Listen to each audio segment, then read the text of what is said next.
right, let's do a cheers to the Sobeys and Safely Liquid Beer Review podcast. We ride again. I love you guys. Careful, that cake's hot.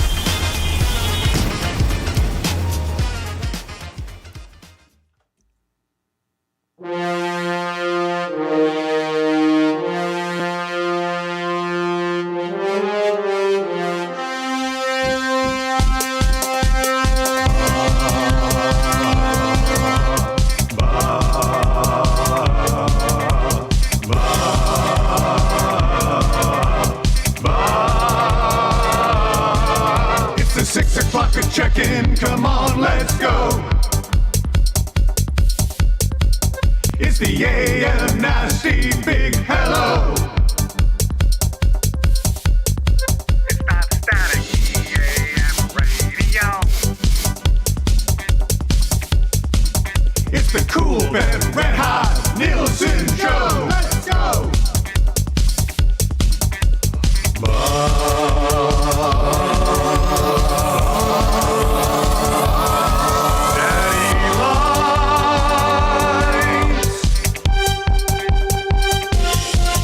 Everybody tuning in, even my wife.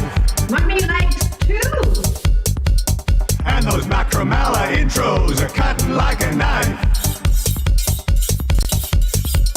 Hey, it's Mitch texting in, he's your dealer for life.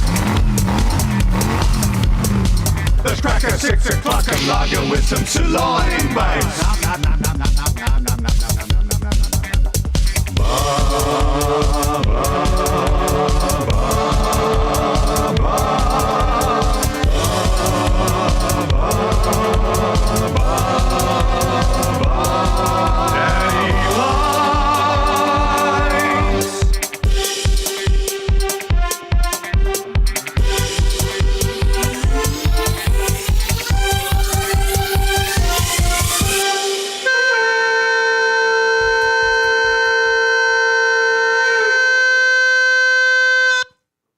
Good morning and happy Friday the 13th to you. This is the Nielson Show. Lieutenant Eric in for Dustin Nielson. Tom Gazzola here in spirit.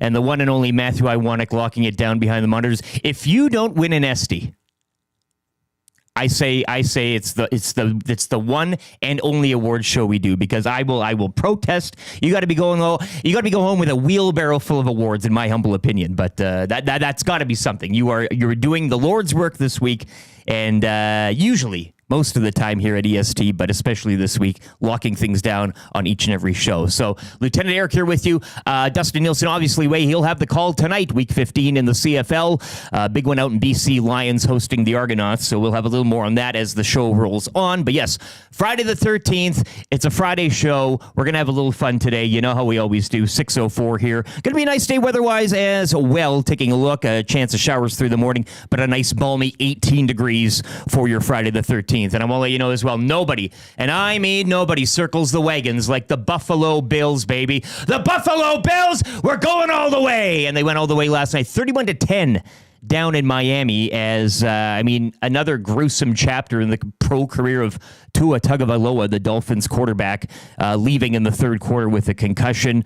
You don't like to see it. This is something I like to see, though. There he is, the Reg in the house. But we'll get more on the football game as well as the hour transpires here and opens up a bit. But big night for the Bills, baby. Josh Allen, non-throwing hand glove. A little bit of bobbleitis, I guess you could say, on a few plays. But he got the job done. Cook, 3 total touchdowns. I know one person in the nasty chat yesterday. I saw one mentioning Cook. And sure enough, I don't think we had any action on that at all, but nonetheless, 780-218-9999 is the Paris Jewelers inbox.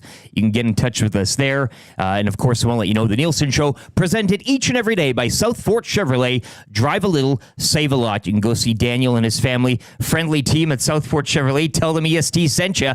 You'll get an additional $1,000 credit on your trade-in vehicle. That's speaking to me right now, I tell you that much. They won't be beaten on any price. Find the best deal you think you can, and then take it out to the fort, and they'll beat it. Great financing rates in September on Silverados and heavy duties. You can check out their website, www.southfortchev.com. com, and the nasty chat pumping as well. I did make a bit of a confession in there early, and Fergie, you'll have to forgive me, but I got to. It was the prime rib rattle, we were calling it last night down at Century Casino Sports Bar and Lounge. As I'm there every Monday and Thursday for the NFL season. We gave away a jersey last night as well. Congratulations to Francis. It's back-to-back Thursday wins on the scoreboard, nailing the score, nailing it on the exact square. So good on him. But Fergie's prostate showing up, bringing the backgammon board, and then he forgot it. So I had to take it. And I just wanted to kind of mention it. It's one of those things.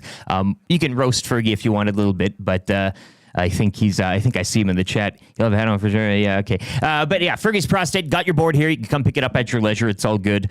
But yeah, and you can also ask Fergie about the prime rib rattle last night as Troy is diming it. A little bit of controversy there down at the casino. But a fun night, and thank you for everybody showing up last night as well to watch the Bills dismantle the Dolphins in front of their home crowd. Lots of empty seats there near the end of the game. And I know Dolphins fan was there as well, courtesy the Paris Jewelers inbox, said he would come down.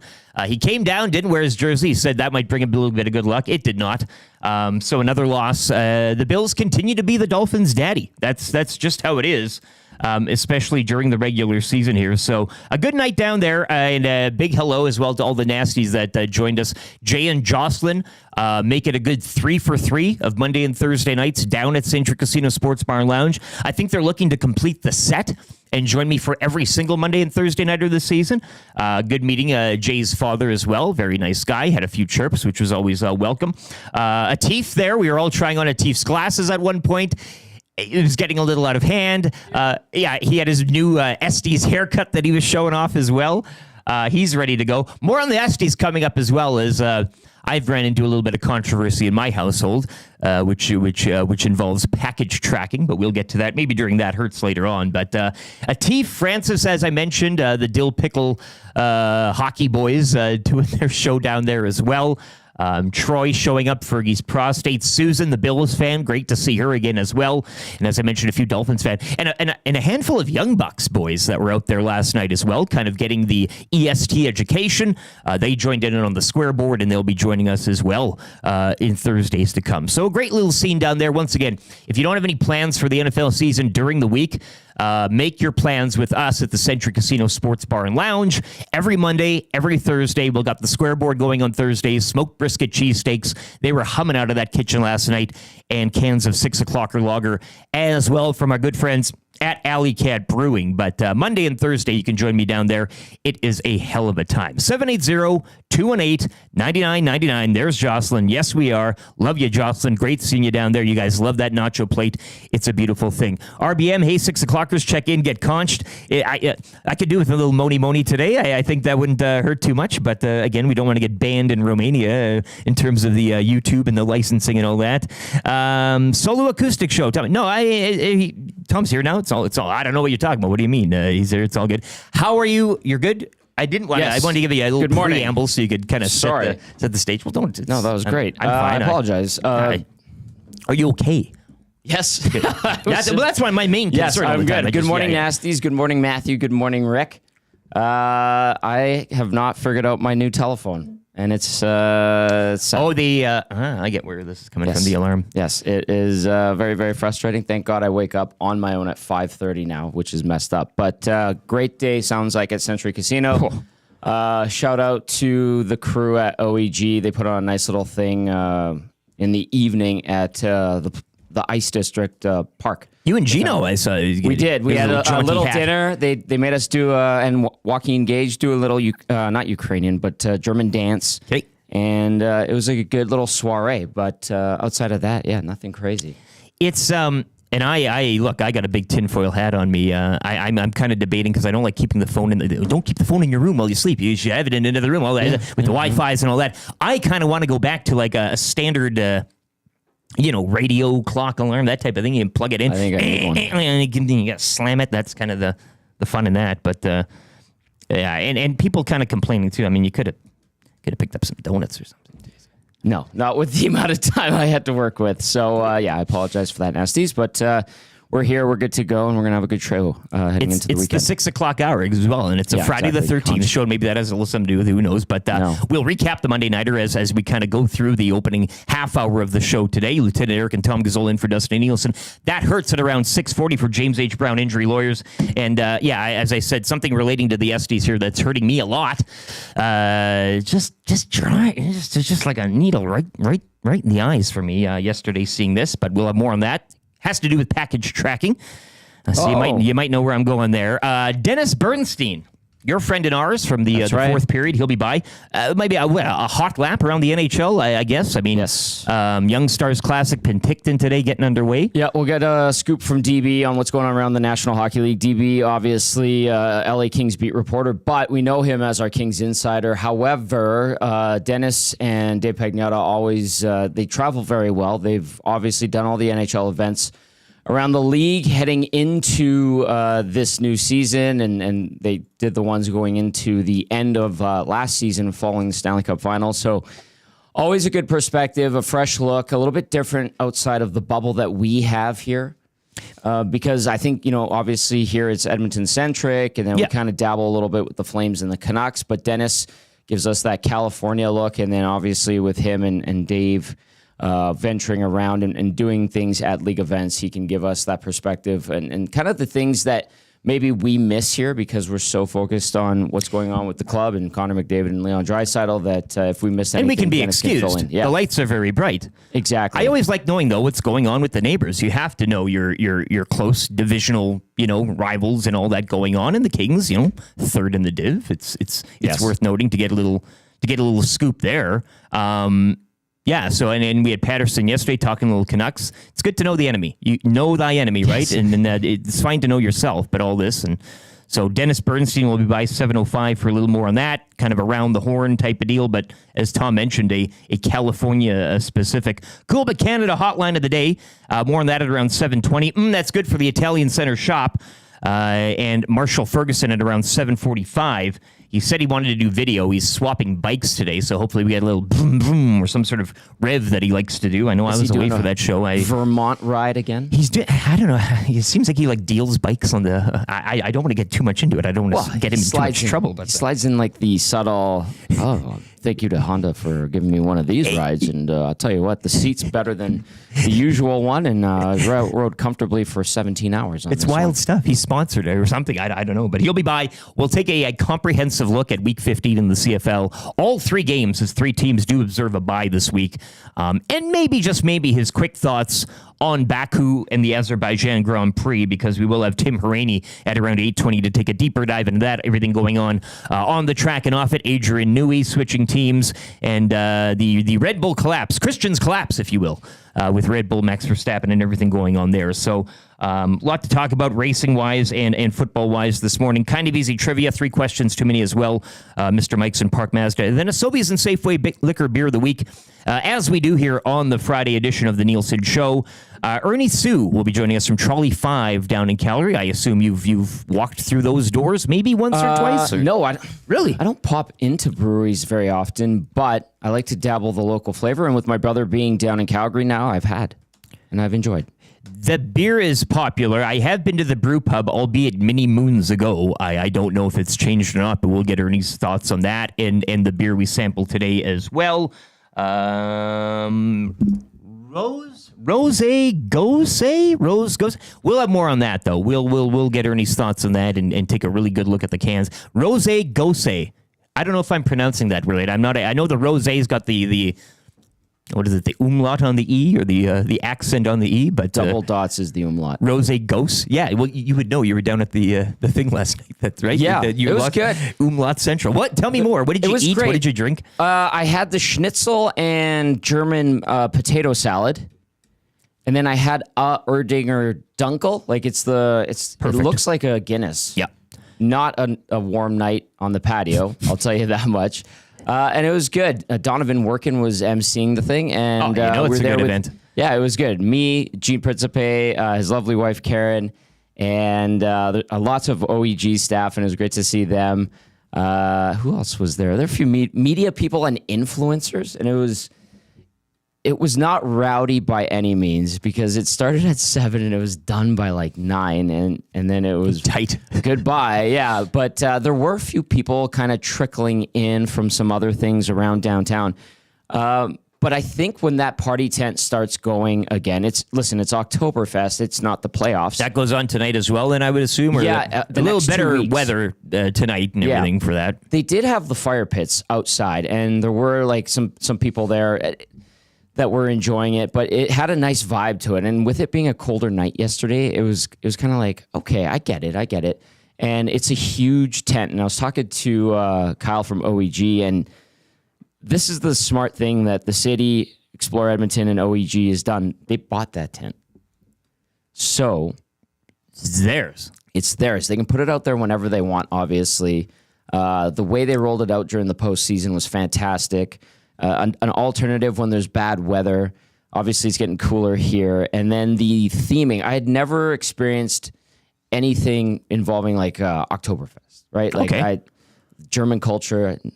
I'm not one of... You should get to the club. It's great. Dancing the whole bit. Sauerkraut, Maddie, sauerkraut. The schnitzel was from the German club. Beautiful.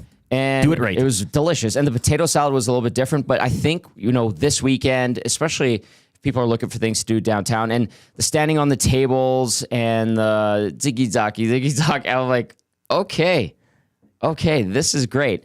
So, yeah, it was a nice little sampler. And thank you to OEG for extending the invite to that. But I think we do have good things to do downtown. This is going to be another one for the next couple of weeks on top of all the concerts. Weeks. And this the games is all going on. Yeah, exactly. So this is going to be a lot of fun and really cool to experience it. The you being German, obviously, but like the lederhosen and the hats and stuff. I have a hat at home. I should bring it down. I'm not surprised. Yeah. And then they made us do, Gene and I and Joaquin had to do like the dance, the slap dance. Yes.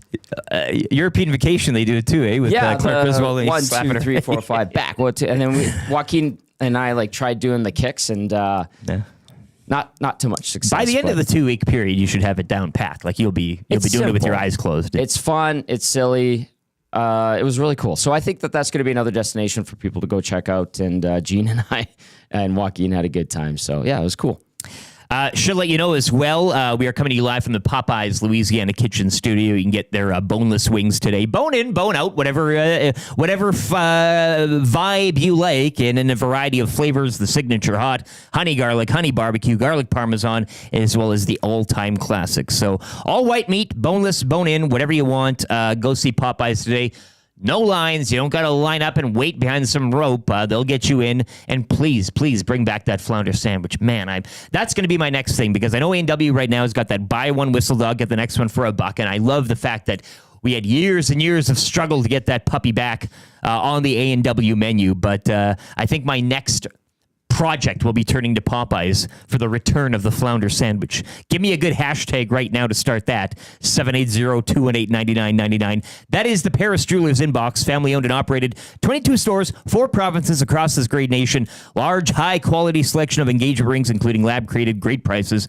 You got Star Wars and Marvel wedding bands as well for all you nerds out there. Flexible payment options, including do not pay for a year. You can shop in store or on the internet, www.parisjewelers.com.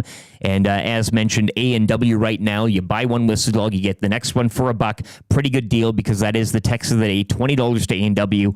Also right now, regular coffee and an Ager of your choice for just $4.99. So the deal's thick and plenty there at A&W. Come hard after that.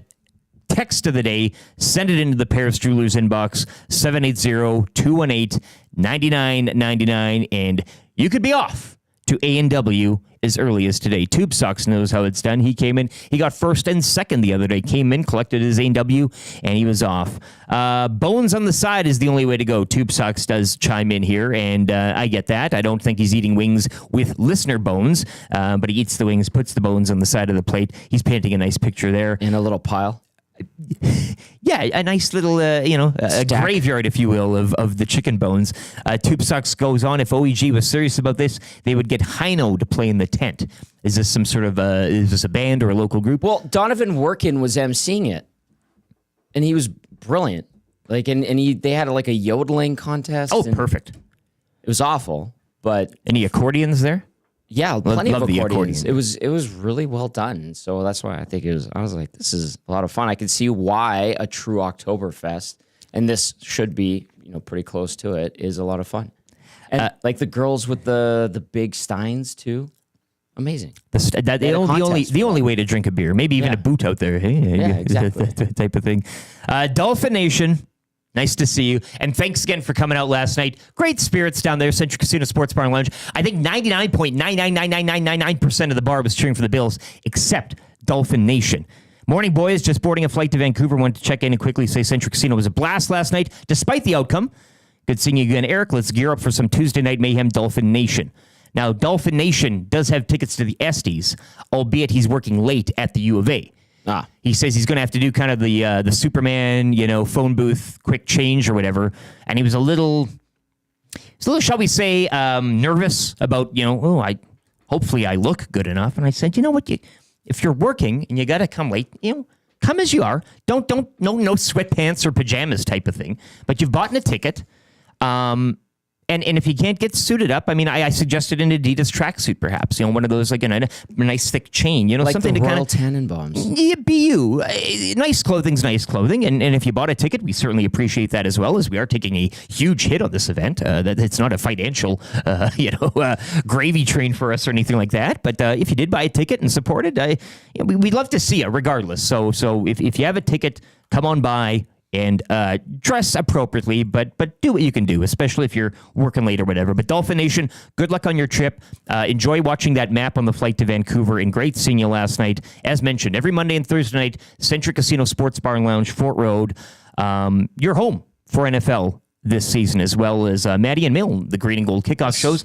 That will return next Saturday. Of course, the Elks observing a bye for this week in the CFL. Just 3 games on the docket, as mentioned. Toronto visit BC tonight. Dustin Nielson will have the call. Ottawa in Hamilton tomorrow afternoon.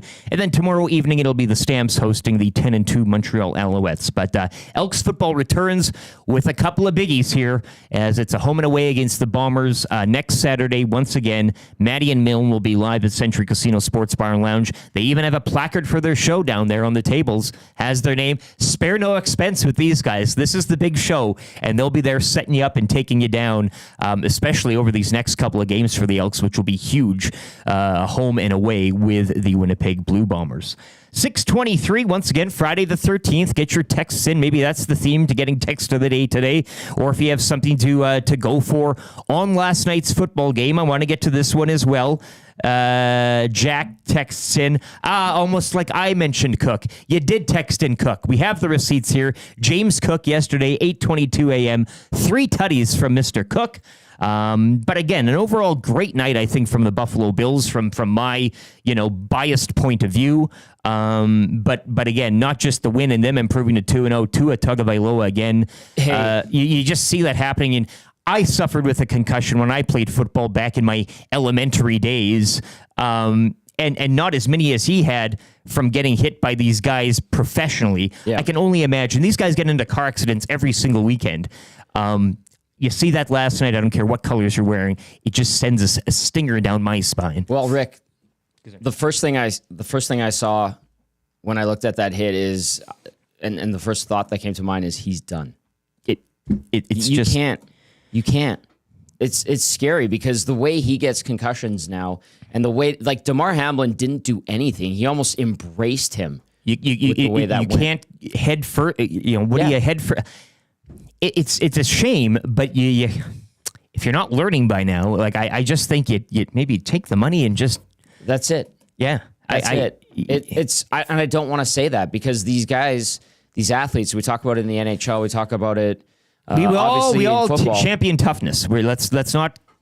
You're a tough guy. We're all tough guys. Yeah, where your career is, 2 years in pro football, 4 on average if you're lucky in hockey, and the way he got hurt a couple of years ago, and the way the scary part is you see how his hand and his fingers crumple, and we all knew right away as soon as he collided with Hamlin. I hate that. And it's like, oh my God.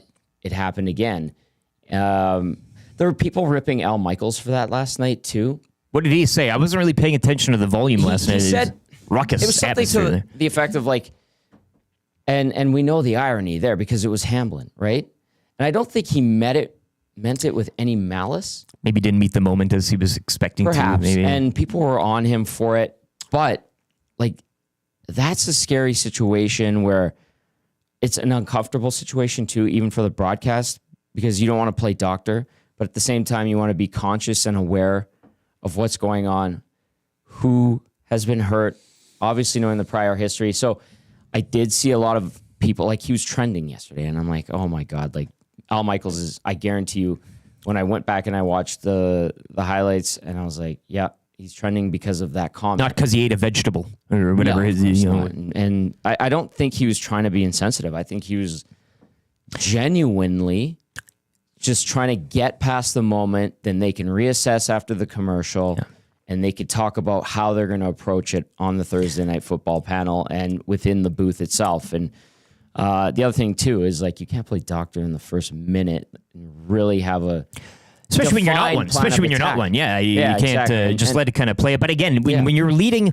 when you're a quarterback with a history of concussion like he is, and you're running down the field like some sort of bell cow back, I just, like, what are you doing, man? And DeMar Hamlin, again, he's trained to make a play.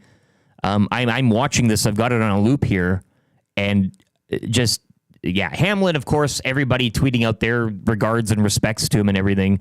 But you mentioned kind of the post-hit lay down on the field. Eric Lindros comparison in the nasty chat.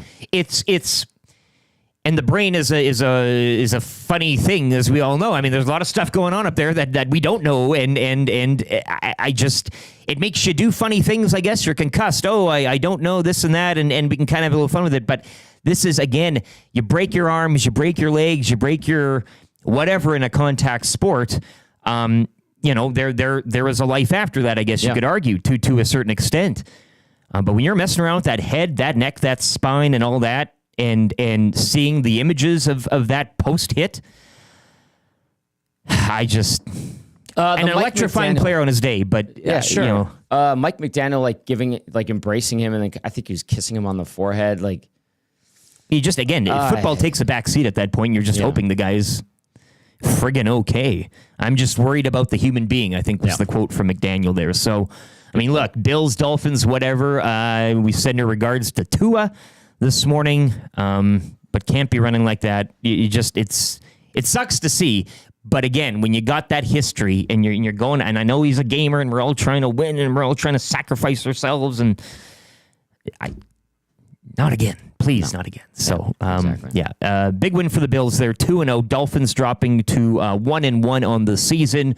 You can join me Monday back at Central Casino Sports Bar and Lounge, Falcons and Eagles, and then next Thursday, the scoreboard will be back as Francis NHL Nut looks for the three-peat. He's nailed the score dead on, not even closest to, but dead on in the first couple of weeks.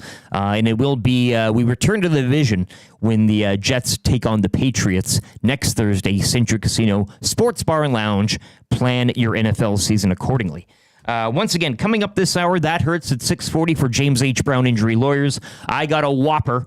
I'm just vibrating here. It kind of, you know, when things happen, you're kind of down to the wire for something, and then something gets in the way, and now you have to kind of, the whole weekend was set up to be kind of one that you kind of relax, look forward to the SDs. Now you got to go out and do some other things, but more on that at around 6:40. Yes. And once again, the Oilers and the Young Stars Classic starting today out in Penticton. Oilers and Canucks rookies tonight at 8:30. I don't know if you want to do a Tales of the...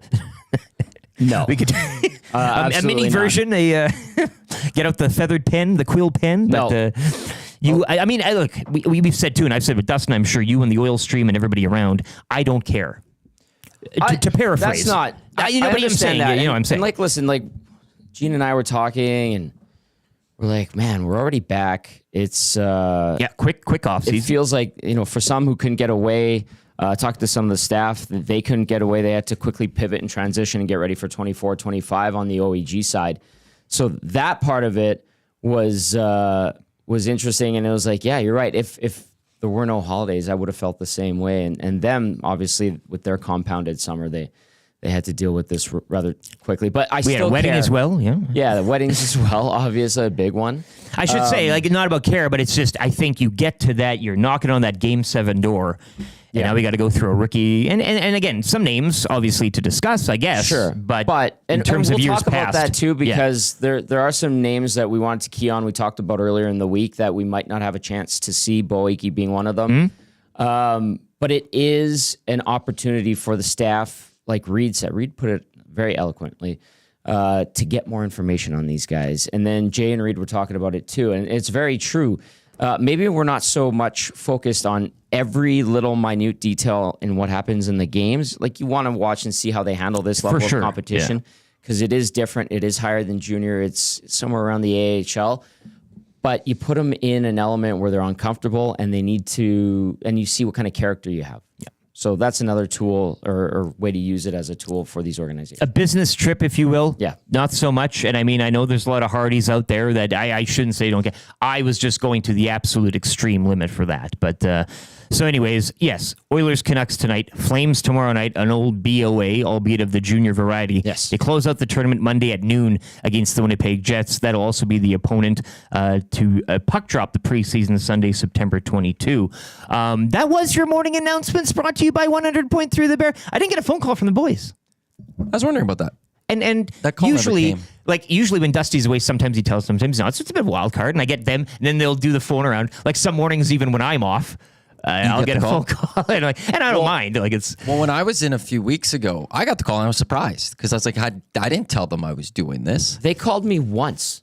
just out of the blue, like Yeah, but I knew it not was knowing. coming. Yeah, okay, you knew it was coming. Yeah, and I talked to McCord, and I don't think Uke was even in that day, but just a in the solo other Scott ones show. Yeah. since the other morning shows since I haven't. As Dusty mentioned yesterday too, it took him a little while to phone, so he's like, maybe they got blown out, and maybe look, I say that in all honesty, but we hope everything's okay there.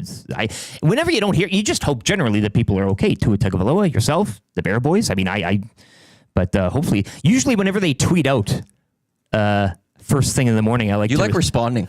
Well, I like getting the game. You like jumping in their topic. I know they don't have a text of the day or tweet of the day to give out to me or anything, but I'm trying here. Let's see what they are. Because I like to give the Bear Boys credit and Jess Jackson as well, taking you home during the afternoons. Bree, the whole staff there.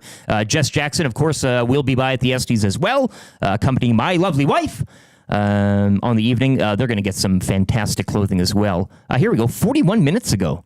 What's the coolest thing to have a bird's eye view of? I'll have to figure up a crafty response to Lieutenant Eric in the morning.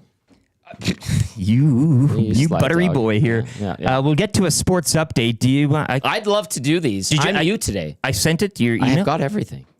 I'm ready to go. Take it away. It's for Nisku Glass. You got the liner in there. Got everything. Easy. Let's go.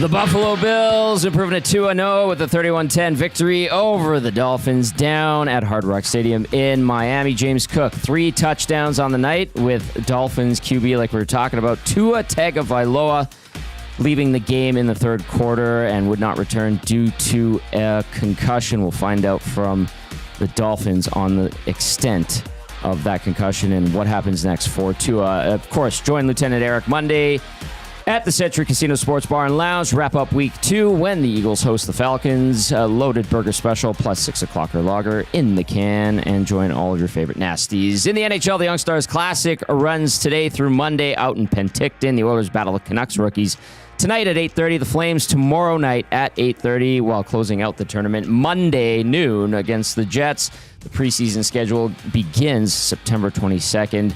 At home to the Jets. That is also Fan Day here in Oil Country. The Oil Kings preseason schedule will wrap up this weekend when the club hosts the Red Deer Rebels tomorrow and they visit the Hitmen on Sunday. In the MLB, the Blue Jays host the Cardinals for a 3-game series starting tonight. First pitch, 5:07 in the CFL, Week 15. Kicks off tonight on TSN. Dusty has the call when BC hosts Toronto. The Elks, Rough Riders, and Bombers are all on a bye week. The Elks are back in action next Saturday when they host the Winnipeg Blue Bombers. Trey Ford scheduled to start at QB. In youth sport action, the Golden Bears and Pandas hockey preseason schedule continues this weekend as the Bears host the McEwen Griffins tonight to begin a home-and-home. A puck drop 7 o'clock from the Drake. Pandas visit McEwen tonight as well. And the U of A Golden Bears football team visits the Manitoba Bisons tomorrow, 1 p.m.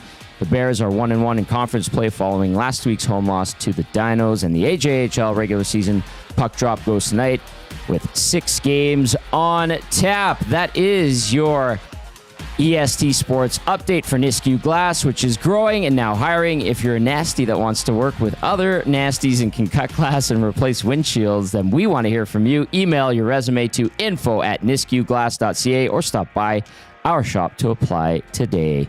There you go. That's your EST update. I'm Tom Gazzola. You're up to speed.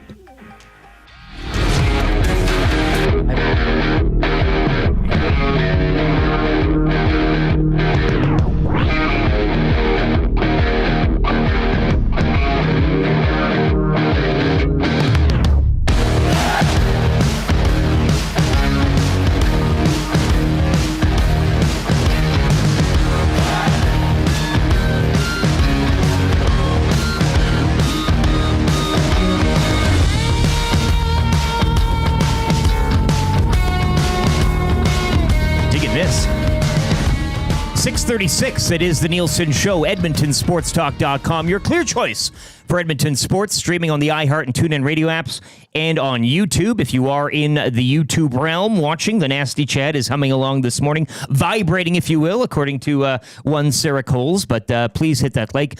Close to changing 100 here. Make Maddie dance on the buttons. He hit the 300 yesterday, which was quite the scene. But 20 away from 100, I think we can easily accomplish that during hour 1 here. And presented as well by South Fort Chevrolet. Somebody said they saw somebody that looked like or was Bob McKenzie this morning in Fort Saskatchewan. Maybe he was checking out South Fort Chevrolet, but you can drive a little, save a lot right now. $1,000 credit on your trade-in vehicle. More information, www.southfortchev.com. Lieutenant Eric Tom Gazzola in for Dustin Nielson this morning. Maddie, I want to keeping it locked behind the monitors as per usual this week. YouTube Trev will be back next week as well, as he is using up his allotted vacation time. We are 4.5 days until the Estes. Going down at the Metro Garneau Theater. Tickets is that still kind of available? Tickets will be available. Love it. Like we're not up to capacity yet, eh? No, and we're not going to get to capacity. I think based on the staff, and not everyone at the staff has told me who's coming. There's only a few people I need to still poke. You boys are good. You've got my +1s and 2s. I've chatted with you both at various points where we've discussed how many you're people. Bringing somebody, hey? The whole fam family. Oh, okay. Any other special guests we can be aware of here? TBD. I need to discuss that. But based off of staff and stuff and people who've purchased tickets, $199, I think. No, we can pass 200 on that puppy, hey? We are. Because no, we're past 200. Sorry. Yeah, changing 200. I'm not past, based on my list, I'm just past 200. Love it. So, yeah, we'll still sell some tickets up until the day.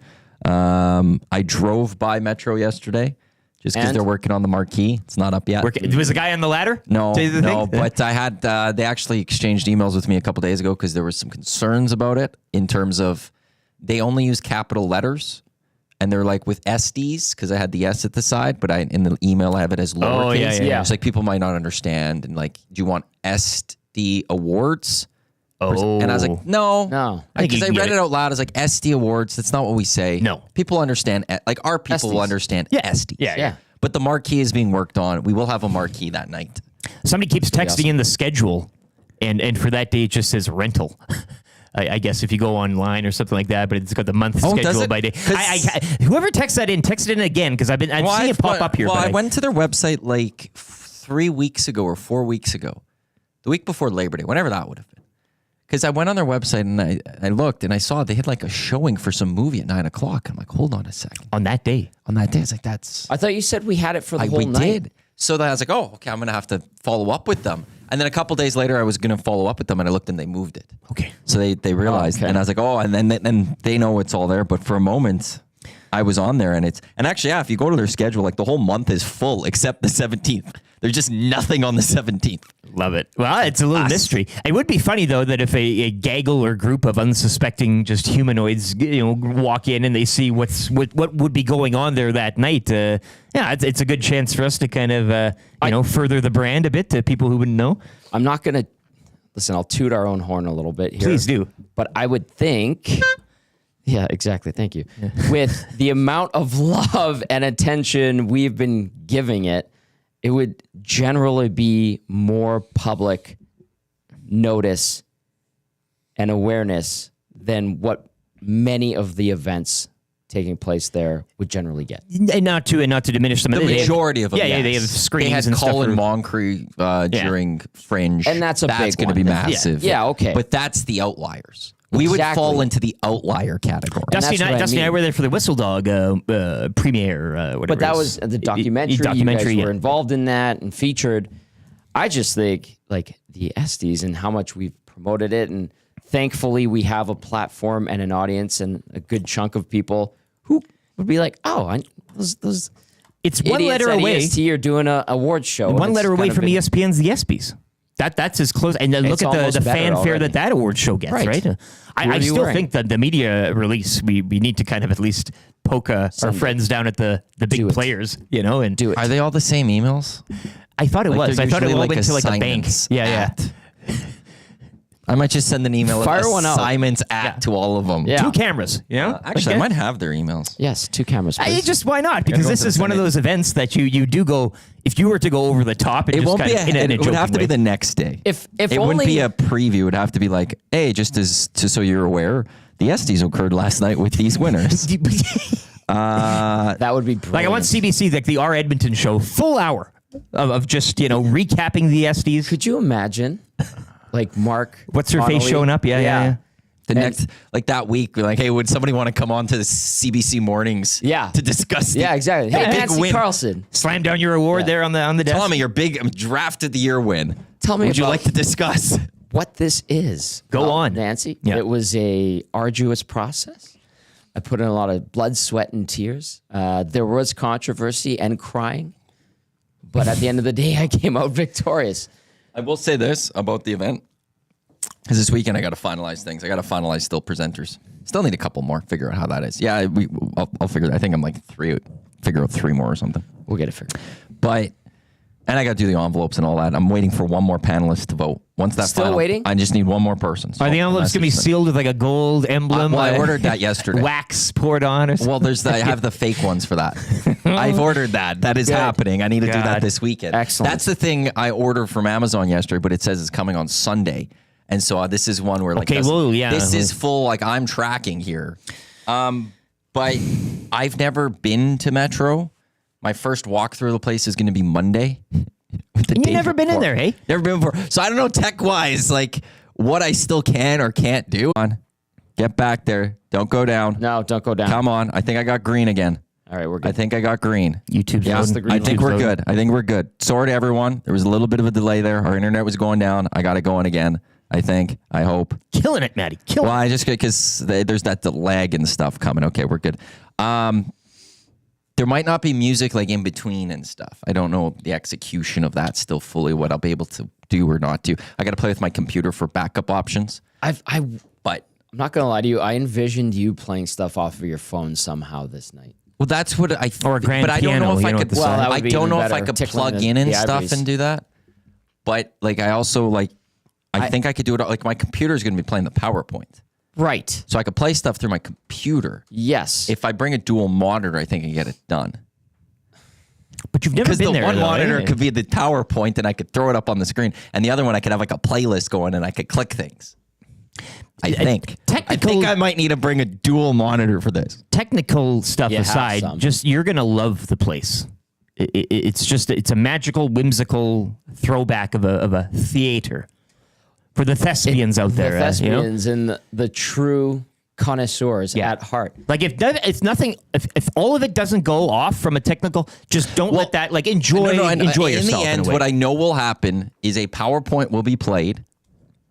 People will go up and they will speak into the microphones. Metro has done this. They're providing the microphones and stuff. Yeah, I know that's bare So there bones might be good. just, ladies and gentlemen, here's Lieutenant Eric. And then you come up, here's the award. Boom, here it's gone. That's the nasty way of doing things. I think anything else is a bonus. But in the end, we do have trophies. We showed it this week. Beautiful We've got trophies. envelopes, maybe. We've got, well, no matter what, there will be. That's happening. Okay. Is it, am I going to get the nice ones that I've ordered or not? That's the question. When did you order them? Yesterday.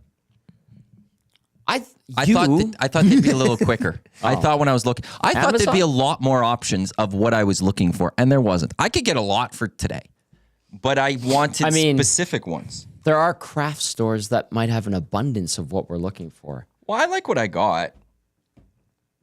Jimmy Onishi says the audio is cutting in and out. Some people say the audio is cutting in and out. That's okay. Now. Yeah, internet. I think it's a little bit bit of a delay, but we're all right there. We're good. It's the internet. See, there's the envelopes. I don't know. Those are nice. Holy heck, velvet. See, looks so like velvet. that's what I wanted. I didn't want just like a color. I wanted the trim to it. That's not Amazon. That is Amazon. That is Amazon, but it was like it's coming on. It was said Sunday. Box And pounder. I have to get asks, it done. So like I have to have and I'm gonna be doing the cards this weekend and stuff. So I need I can't have them on Tuesday. I don't want to be stuffing the winners on Tuesday. No. Have you been on our final panelist case to get this? No, I was given some up? time. I told one of them at one point that they had till Saturday or Sunday morning at the latest. Oh, okay. Because I could figure it out on Sunday. It's a very quick process of me calculating it. Well, I heard you talking about it yesterday, and you said you've been surprised. I'm not going to pry. Oh, I'm not going to. But you said you've been anything. surprised a little bit, seeing some of the results thus far, and with one final panelist needing to get their submissions in, you have a rough idea of the winners, of some winners. I'm I assuming think already. I could say of the 22 awards we are handing out, I could probably say about 70%. I could probably guess who the winner is going to be. Okay. There's a couple that are either really close or virtually, they're at a tie at this moment. I'm curious. If I don't win draft of the year, is that what you're coming after? Well, we've got 3 of the 4 finalists. yeah, Have you up a cool bet? I kind of got this one cornered. Would you say it would hurt if you didn't win it? I would say that hurts. That hurts. Brought to you by James H. Brown Injury Lawyers, the heavy hitters of injury law. JamesHBrown.com. If you've been injured in an accident, go to that website today. They'll help you out. On that note, and with these velvety black envelopes, it's funny that the envelope is like... They're not velvet. They look velvet. Yeah, but they're not. I'm going to assume they are. And when they show up not velvet, I'm going to be disappointed. And if you win it, you get to keep all that. If you keep want. the envelope. Because I was saying... I would think you get the... Because I'm going to have like the SDAs all and you written in pull it there. out and it says it. Handwritten or like a... No. Because the envelope, You're you rip, printing. you open it up. I'm printing. Yeah, it's a one-off thing. like not hand printing, printing. Printing. Yeah, you don't want my handwriting. And you can't, like something like that. I know everybody wants to do fancy, but we don't want the Steve Harvey situation, right? Where confusion, the wrong name for Miss Universe is read out. That would hurt. That would hurt a lot.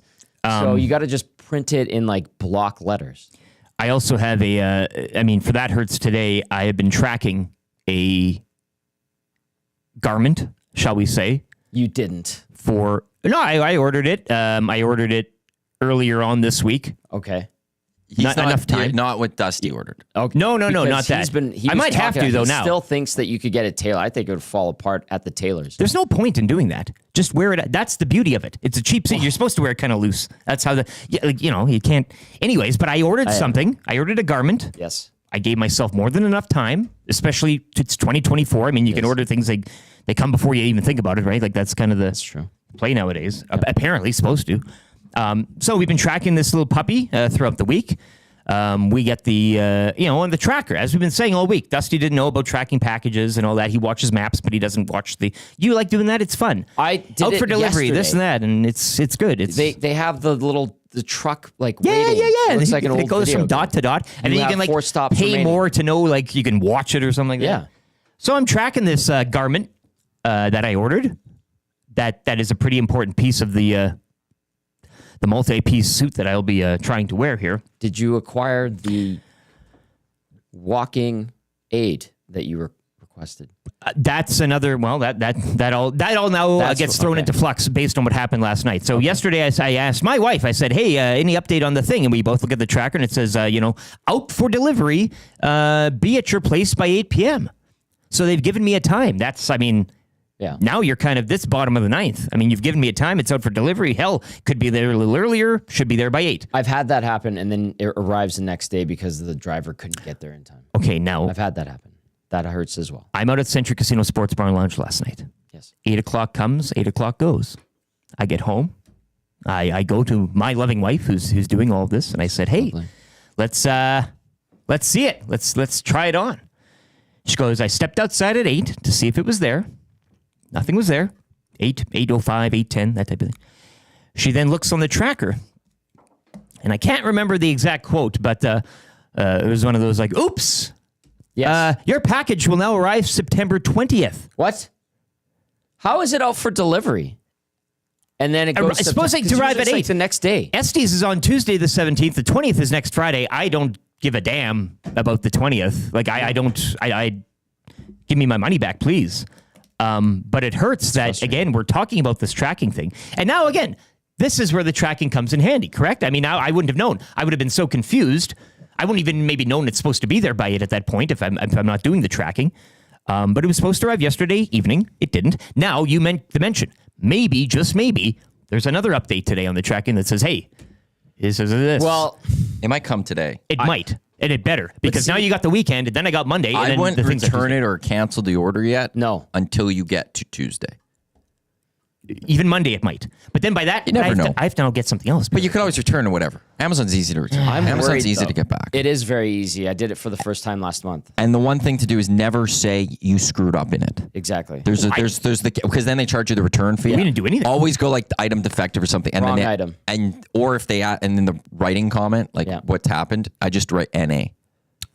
But what do you think happens here? What is going on here? we're Is it a guy that lost it? Is it again? If it does show up today, I mean, it's just a. It could be that because when you say the 20th, that's a lot of. This could be also an issue with just maybe the computer where they couldn't get to your house yesterday. And when they inputted it, whatever got inputted it wrong, and they're going to go do it today, but it all of a sudden says it's coming that other day. That concerns me a little bit, though, to be honest with you. For a week. Like a week now. I don't get that, though. I don't understand how they come up with that equation. You can't, It was out for delivery, couldn't make it today. Sorry, can't bring it in for maybe a working week. on it. Like, don't give me a it's nothing to be September worked on. 20 date, and now it could be here today. Like, and again, if it is here today, great. That's I take it all back. That or was lost. And they're having to order another one. That would be uber frustrating. That hurts. Maybe I do contact James H. Brown Injury Line. This has injured me in an emotional way. I can tell. I have another that hurts, and it includes an Edmonton Oil King. I don't know if you saw this because the Maple Leafs are the team that we love second. Easton Cowan. He's grown an inch. Do you hear that? I did hear that. Nick Robertson on the trade block? Yes. Hack-and-paw? Pacioretty? Look out. Look out. But our friend Mark Masters tweeted out yesterday that Leafs first-round pick Ben Danford leaves rookie camp scrimmage after taking a big hit. The player who hit him was Oil Kings 20-year-old Marshall Finney. A great story. I was talking to the Oil Kings staff yesterday, and Finney was essentially they discovered him at a junior B training camp in BC. Junior B. Yes, and that's they where all the liked guys him. either make it or don't make it in their pro. Like we always hear, As we say, Junior B. I had that knee injury in Junior B. Yeah, Ryan Meyer, a classic example of that. Yes. And so Marshall Finney makes the Oil Kings. He put, I think it was a 2020 season with 100 PIMs. He's a big boy, 6'2", physical presence, and he gets this invite to Leafs camp, obviously. And he, by all accounts, they were told, go easy in rookie camp because they had a monster hit last year in rookie camp with one of the prospects. You don't want to be Victor Arvidsoning people here, hey? And he got Ben Danford pretty good. And apparently, sounds like the Leafs like Finney. You don't want to beat up on your first rounders, but it is announcing yourself in a certain sense. Exactly. I mean, you're breaking into like a gang, and you kind of have to an initiation type of feats of strength thing. But you get your butterfly knife out. Not against the the leader's kid or whatever, like that type of thing. A guy who has some prestige or another thing too. The Leafs. Am I getting punked here? Is this a thing? They're removing zeros and O's from every sort of branding. Like, was this just a thing yesterday where they had a screen where it says Toronto Maple Leafs, Penner, Saturday, CT Burr 12. So it seems like zeros and letter O's for the 0 cups. I don't know if this was just a mistake. Leafs Nation had it up here as well. Something against the letter O or 0. But if that's the marketing ploy for them this season, I see it. That hurts. Forever. Yeah, forever or something. Forever. I don't know. Removing zeros and O's. That's a. What are we missing on that? Because I don't understand. Well, I mean, what is it? 67. You got to try everything you need, right? Sure. Anyway, that hurts. Anyways, that hurts. Hurts for the Leafs. Hurts for me. And it hurts. I don't know where Dusty would come out on this. I mean, would this be a tale and now a lesson to track your package more, fervently and that type of thing, or not? But it doesn't really make much of a difference because I still don't have the garment in my hands. Hopefully, again, it arrives by today sometimes because it's going to be a weekend of me going out thrifting.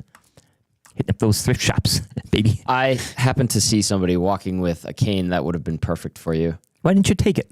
They needed it. Well, they literally needed it. I could Rick be could use that. Yeah, on Tuesday. I need it. Yes. Yeah. No, it's not a top hat. I already have the top hat is secured. I'll just say that. So I'm very that's excited okay. about this. Let's see, 780-218-9999. Couple minutes ahead of Dennis Bernstein, the fourth period. He'll be joining us to kick off hour number 2. Quebec Canada Hotline of the Day. We'll go there with Mr. Lean, perhaps. That's good. Italian Center Shop in Marshall Ferguson to preview Week 15 in the Canadian Football League as well to round out hour number 2. But just diving into the Paris Jewelers inbox here. Very frustrating. Been there. Bless Iwanic. Those comes in from Rip City Step. Not in any particular order, but I agree with all 3 of them.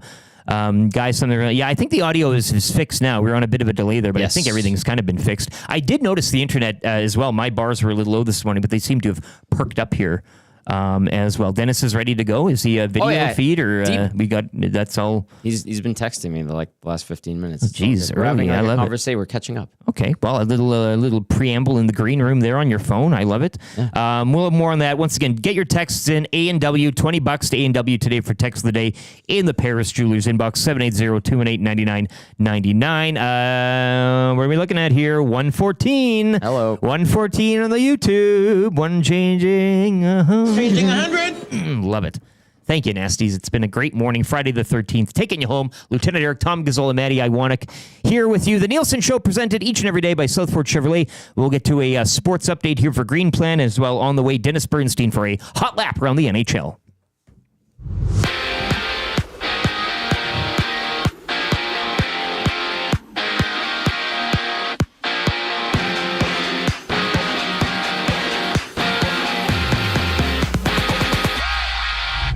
The Buffalo Bills improving to 2-0 with a 31-10 victory over the Miami Dolphins down at Hard Rock Stadium in Miami. James Cook, 3 touchdowns on the night, while the Dolphins QB Tua Tagovailoa had to leave the game in the third quarter. Could not return due to suffering a concussion. Of course, join Lieutenant Eric Monday at the Century Casino Sports Bar and Lounge to wrap up Week 2 when the Eagles host the Falcons. The Loaded Burger Special plus 6 o'clocker lager in can form in the National Hockey League. The Young Stars Classic kicks off tonight, wraps up Monday in Penticton.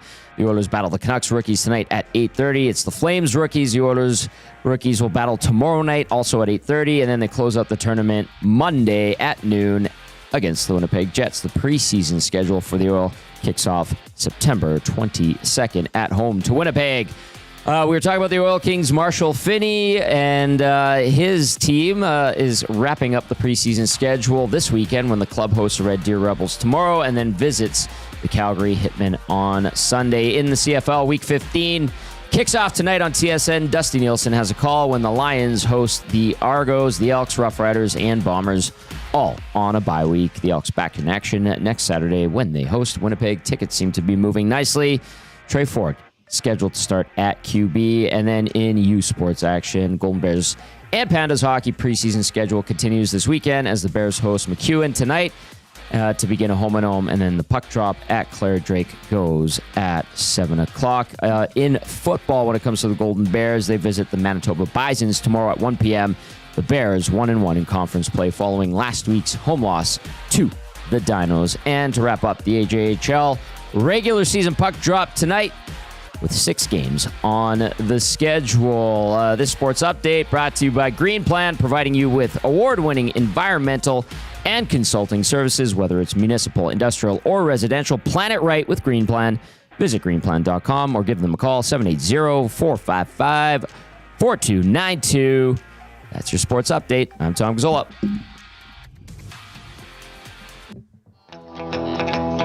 The Nielson Show featuring Lieutenant Eric. Only on Edmonton Sports Talk.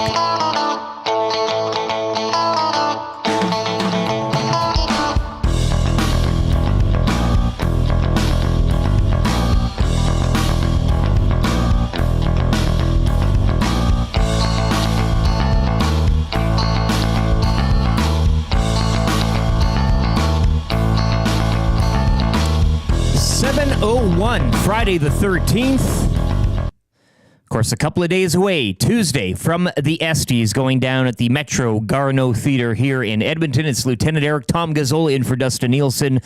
This morning, Dusty will have the call tonight out in Vancouver. Lions and Argos kicking off Week 15 in the Canadian Football League. More on that at the end of this hour with Marshall Fergusin, CFL on TSN. The Nielsen Show presented by South Fort Chevrolet each and every day. Go check them out in Fort Saskatchewan. Daniel, Claire, and the team. A great, fun place to interact. And if you're in the market for a new vehicle, specifically great financing rates during this month on the Silverados and heavy duties, you can visit them in Fort Saskatchewan or check them out online, www.southfortchev.com. Tell them EST sent you, and you'll get an additional $1,000 credit on your trade-in vehicle. They won't be beaten on any price. Find the best deal you think you can, and then take it out to the fort, and they will beat it. We got our next guest warming up in the bullpen. I think Hasn't clicked in yet. Oh. He said he was ready to go. He was chatting with Tommy there. That's okay. We'll give him another chat there. Tell him to click it in, and then that's okay. 6:02 in LA. Well, I wanted to get him too because he was there was a bit of a bone shaker down there yesterday, I do believe. A bit of a rattle. Yes. Hey, Yes, 5.9, 6.9. I saw debating numbers on a bit of an earthquake down there, but we'll get his thoughts on that and also some other things around the NHL. If you have anything you'd like Dennis to discuss as well, please let us know in the Nasty Chat or the Paris Jewelers inbox, 780-218-9999. And of course, as we mentioned earlier, Oilers rookie camp evolving into the Penticton Young Stars Classic, which begins later tonight. Oilers rookies will be taking on Canucks rookies, 8:30 tonight. The Flames tomorrow night at 8:30, and the tournament closing out noon Monday against the Winnipeg Jets. That'll be the first preseason test for the Oilers as well, Sunday, September 22. So it's all, I mean, the leaves are turning here. The days keep turning as well off that calendar that you rip off each and every day. Days and numbers. Rick, we're in the season now. Like, this is hockey season. Are we in now? Officially? It is. Okay. I think it is. All right. I think Rashog's gotten in touch with us. We're getting the insiders kind of assemble. You kind of blow the thing. And, it's like and an Avengers thing, right? Yeah. So it has that feel to it this week, being back at the rink. I know the PR staff from the Oilers opened up. They said we can go watch today. No interviews, though. Okay. But it does feel like we're back into it. Yeah. We're there now. And that's a comforting thought for you as well. I know the rink is I know you pay to live in a condo in the same building as Maddie, but let's be honest, the rink is, it felt good. Yeah, you got slippers, you got a bathrobe there you got to get into, and not quite, but yes. You're like Gager here. The comfortableness of it all. I'll tell you what, it was good to see him back in studio with the slippers on. And he was doing the German dance very well last night at the Octoberfest soft launch. He's feeling good again. I think so. Nice to see you, the big guy. We had a nice little soiree dinner, a lovely dunkel, the Erdinger. You've had this, right? I feel like it's probably from going to the German club for the Euros or World Cup games. They always got those in the bottle and everything. So it's a great beer, and again warms you up on those chilly kind of yesterday was chill. Harvest moon nights, shall we say? That was yesterday because the chill was in the air for sure. We get shortchanged when it comes to fall too. Do you notice that? Like, it's technically still summer. Well, you're right there. I mean, if you're going by the calendar, but Yeah, I mean, some falls, I guess, are better than others. Some winters, summer too, given the Oilers' deep playoff run. But the weather too was a little shady to begin. I kind of remember not as hot or whatever as you would like, but no, this is the time. And I mean, football now, NFL Sundays back, college football Saturdays, which is, and I know Matty fist pumps here, albeit conservatively, but what's going on? You got the U going this weekend, or where are you feeling? What are you feeling about this college football schedule this year for you personally? Actually, I got to look at what the U've got this week, and they've got an easy schedule to start. They had the Florida big win in game 1. And then they should go on a little bit of a run. I watched some of that game last week. Dominating. They were giving it to those Gators fans too down there. Ball State tomorrow. They can't beat Ball State. What are we doing here? No, right. Tomorrow's the big game. It sucks that it's tomorrow. The backyard brawl, West Virginia Pitt. No. Really quickly. We've got the Apple Cup. Yes. That's supposed to be a Thanksgiving game. That's supposed to be at the end of the season, Apple Cup. Because now that the Big Ten Cup's amalgamation tomorrow, and you want to know something? Cougs look pretty good. Well, the Huskies, I mean, given the run last year and everything that happens here, they're undefeated too. Yeah, but they're the favorites. Cougs lost their quarterback to the Hurricanes, but they took down Texas Tech last week pretty handily. So if Lucas and the Huskies, those dogs, watch out. That's all I'm going to say. Cougs come for you. Here come the Cougs. Was it Wazoo? Wazoo. Hey, yeah. Transfer portal. Hey. Well, it's free agency is essentially what it's become. College football will take no prisoners. No. It is unstoppable. They'll do what they want. Well, Pac-12's back. Pac-12 lives. Did you see this? What? They've added new teams. Please, Washington State and Oregon State, as they were the Pac-2. They've so far added Boise State, San Diego State, Fresno State, and Colorado State. So that brings them up to 6. They need to get 2 more teams in the next couple of years to then clinch their status and keep their status as a conference. And the Pac-12 lives, baby. Pac-12 lives. Pac-2 turns to Pac-6. Yeah, I love it. Yeah. And some prestigious academies there as well. DB says he's almost ready to go. He's just hopping on. I wanted to say this. There was the video. They did a great shot of Laval. He's having trouble with the browser, man. Le Rouge et Or, eh? Yeah, they had that great video. I think it was a drone shot. And someone tweeted out, it's like, hey, university football in Canada is pretty cool too. And then all the shots that were taken, like the video did good. It got a little bit of traction, but there were a lot of people, Americans that saw it, took shots. They're like, this looks like high school football in Texas. Well, okay. Listen, we know. We know people are crazy about football. The comparisons need to stop. But for Canada, and I mean... It looked great. Yeah. It was full. Montreal, or that program, Danny Machocha, I mean, they're back. Carabin. It's a great rivalry there. Yeah. The Maritimes have always had a good, rich tradition of boosters and alumni supporting that, and the student body. St. FX or St. Mary's. Yeah, all that stuff. And I know last week, too, I mean, you're discussing the loss to the Dinos, but I think a pretty ripe crowd out there at foot to watch the Golden Bears. And, of course, a lot of expectations on them as well. They're in Manitoba tomorrow afternoon, 1 o'clock to battle the Bisons, 1-1 in conference play.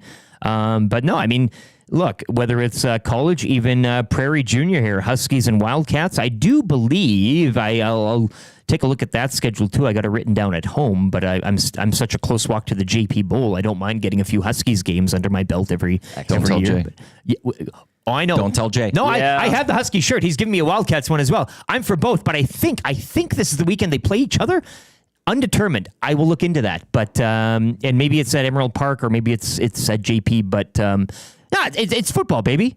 It's football. It's going out to watch a football game, and especially as we're talking this weather. Yes. I mean, come on, can't be beat. I don't care what level it is. So, high school, Prairie Junior, youth sport, go out there, support it, because they need it and they love it, and it certainly makes a difference when you're out there. Dennis Bernstein from the fourth period, he'll be chiming in here. He's ready to rock. Ready to go? There he is. Boy. Love it. Dennis Bernstein, fourth period. Looking good, my man. Thank you for taking the time to join us this morning. And thank you as well to Tom for facilitating this. I was like, I don't know, DB, are you out east? Short list of people I'd get up at 5:30 in the morning for. And we appreciate that, really especially, given the timeline here. I wanted to get first off, earthquake yesterday, ground shaking a bit. Were you broadcasting? Is this a first for you, Dennis, or this is old hat by now? I was out with my friends John Rusick and Matt Rose in Calgary on 960, Sportsnet 960. And I'm talking about the Tampa Bay Lightning, and all of a sudden I pause and go, oh, that was an earthquake. So, yeah, I was on air. I've been on the air hosting with Steve Coolius last year. We had a lesser earthquake, but yesterday the place shook because we're about 35 kilometers from the center in Malibu, which is close. So there's been greater number of earthquakes, like a 5.5, that we don't really feel. And we're in the San Fernando Valley. So what happens there is if there's something by the water, it doesn't penetrate deep enough inland for us to feel it. So a lot of times there'll be earthquakes, people, and we don't ever feel it. This one, I felt, and it was, and the guys in Calgary was screaming. They go, yeah, it was a 5.1. I go, yeah, it felt about a 5.1. So yeah, it's I think the second or third time I've been on air, either hosting or guesting, and an earthquake popped up. We had one up here a few years ago. Yeah, Dusty and I were on the air. It was albeit a minor, not anything like they experienced. Which was odd. And I also appreciate DB dropping at kilometers too, instead of miles. That was the audience. Yeah, Sirius XM, same thing. I got to, Celsius and meters. I got to do it right, Well, if we're going to keep on the local stuff, I'll start here with the Oilers, Dennis. They're getting about as close as they can to a cup last spring, of course, we all know, without touching it. And we all knew the Panthers story as well. And you're kind of maybe people drawing a lot of comparisons to the two. I just wanted to get your thoughts, and we'll get to California and the Kings. But this Oilers team, in your humble opinion, better constructed to reach that ultimate goal this year, or just your thoughts and your view from afar on this Oilers squad heading into the preseason? Well, if I told you a year ago that there'd be changes on this team because they didn't win the cup, you would tell me goaltending and defense. Yet the more substantial changes were what? Arvidsson and Skinner. Yeah. Right. So yeah, look, they're going to be favored. They're probably going to be favored to win the President's Trophy. And I'll say this, and I was asked about this the other day about like Connor and his legacy and stuff like that. I've never seen more shots of a losing player in a Game 7 than I saw Connor on the ice in Florida. Right. And I'm sure all those images he'll see and remember and the motivation. Look, here's the thing. Like, is there a belief this team can win it all? Well, who just signed an 8-year contract to stay in Edmonton? Leon Draisaitl. Right. And he's talking to Connor. Connor's going to stay, right? So, yeah, they're very, very close, Eric. That they can win it all without question, right? I mean, they've proven that. Look, you're going to miss Broberg. Yeah, probably more so than Holloway, but there's depth there. This team's right there. Like, the window's wide open. These guys are in their prime. And I think just the bitter taste. And, look, yes, there are a couple guys banged up, right? So maybe a more healthier Leon, you get a couple goals in Game 7, you're lifting the cup. But this team is motivated, and I think it was Connor or something said that people want to come here now. Yeah, despite the fact that it's minus 33 in the wintertime, because it's a great arena, it's a great setup of the Ice District. The organization is motivated to win, and you're going to be playing with two of the greatest players that have ever strapped on the skates. So this is the time. Like, they should be favorites coming in next year because of what they went through in Game 7. And we're probably having a very different conversation, boys, if they lost in the first round last year. Mm-hmm. But the fact that they went and got that close. So now all the narratives are like, oh, they're not good enough to get to the promised land, to get to a cup final. That's gone away. They were 2 goals away from winning it all. So, yeah, this is a very dangerous team, and I think more of the same this season. Dennis, you mentioned Victor Arvidsson, and obviously Jeff Skinner gets signed, and a lot of people are excited about the forward group. It started out as a very promising offseason after July 1st, and then obviously there's been some things. You mentioned Holloway and Broberg, and that situation kind of muddied the waters a little bit. But with Arvidsson, I know we've seen him in the playoffs. I know we've seen him against the Oilers in regular season play with the Kings. There is concern about his injuries. There is, excitement about his offensive potential. What do you think the Oilers are genuinely going to get out of Victor Arvidsson in this 2-year contract? Well, the reason he's no longer in Los Angeles, Tommy, is because of the injury factor, right? Could he have played on that team and got 25 and 35 or be close to 70 points? Yeah, he could have, but I think the risk with respect to the injury factor, because the Kings went through it twice with his back. So I just think they just tapped out and said, and they wound up signing Fogle, as everybody knows, in Edmonton. Mm-hmm. But if he's on the ice in the play, like, you get this guy for game 83 and beyond. The Oilers are making the playoffs. They're probably going to win the division, right? They're getting this for game. Is this a guy who can make plays in the clutch time? Yeah, love the player. But the question is, how many games is he going to play? Like, do you put him in bubble wrap? Do you play him half the games? I don't really know, Tom. But if he's on the ice and effective and healthy, he's a playmaker and he's gritty. Just love his style. It's just the injury factor was too much last season to say, okay, he's coming off this second injury, and the Kings aren't going to go 3 or 4 years at $4 million. So they decided to pass and going in a different direction. Dennis Bernstein joining us now, senior writer at The Fourth Period. You can find him on Twitter at DennisTFP. Just wanted to get to your thoughts. Again, LA chapter chair of the PHWA. We spoke with Jeff Patterson yesterday regarding the Canucks, and as I mentioned to Tom earlier, it's always good to know what your neighbors are doing. And the Kings, with all due respect, third in the Pacific, 99 points. What can you tell our listeners and viewers about the offseason it's been with the Kings down in LA and what we can maybe expect from them heading into this next season? Oh, I'll play to the audience right now. Isn't it going to be great when they play the fourth time the Oilers in the playoffs and Warren Fogle scores the game-winning goal in Game 7? Oh, DB. Wouldn't that be Please no. Okay. I'm sure I'll blow up the chat on that one. Okay, so here's the thing. They're about the same. And I know, look, Rob, like if you look at some places, he got graded out F for the offseason moves. The first one is getting rid of Dubois. And, of course, you two saw Dubois, who was on the fourth line. Yep. In a Game 5 elimination in Edmonton, right? Making $8.5 million a year. So does he get credit for moving on from that guy? Because hey guys, when you hear, oh, that contract's not tradable, every contract's tradable. There's proof. Like there's no way. What kind of odds? Oh, he's going to get traded with no salary retention. Like, and he did, right? So that's so. But here's the thing now. But when you look at the totality of the deal, it wound up being. Iafallo, Kapari, and Gabe Velarde for Darcy Kemper.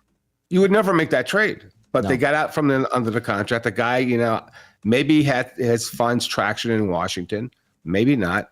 But so it's addition by subtraction there. Like they need to be more tougher and gritty. That's why you saw Tanner Janot getting traded there and Edmondson being signed. So they know that they get bullied around in the playoffs, and they need to address that. Right? Quentin Byfield is now going to drop into center. To replace Dubois, and it says it's his natural position. He has no problem going there. He was successful. He got 20-goal mark at 55 points last year. He's going to be a key. There's going to be two keys. Like what you're going to get from Doughty and from Kopitar. I don't think there's going to be any regression there. Moore probably give you 25 to 30. I think that Kempe should bounce back and get over 30. The two keys are the young guys, Quentin Byfield and Brant Clark. Yeah, they can have breakout seasons, and this team could be more dangerous. But I think the way they are, Eric, I think about more of the same. 99, 98 points, maybe third place, maybe a wild card qualifier. And then what happens in the playoffs? Is this team better equipped to win in the playoffs? I have to see them play because there's a lot of changes. There's 6 guys on the roster last year that aren't right now in Los Angeles. DB, stretching it out to the Central Division, the Arizona Coyotes are no longer for the time being, obviously, and we laughed about that for many months and even years. Utah HC, or as Clayton Keller hinted at, potentially the Yeti at some point. Yeti out of the bag. Way better name than Utah HC, but they look like a legitimate franchise all of a sudden, and it doesn't seem like there's a doormat in the NHL or an NHL wasteland like Phoenix was anymore. What do you expect from Utah HC? And is it exciting to have Salt Lake City in the mix? And is this a new era in the NHL as we expect and anticipate further expansion as well? Tommy, it's exciting because the ownership situation. It's 270 degrees from what it was. Marulo was not a good guy, not a good owner. You saw that final press conference in Arizona with Gary Bettman. They wasn't even looking at each other, right? So from an organizational standpoint, the excuses are gone now, right? You don't have a bad owner. You have a great owner in Ryan Smith, right? You're not in a college building anymore, right? So all the excuses that this team had built in, are gone now. So now it's time, and I think they'll make a nice jump this year. I really do. I think there's enough there. I think Bill Armstrong still has a lot of assets.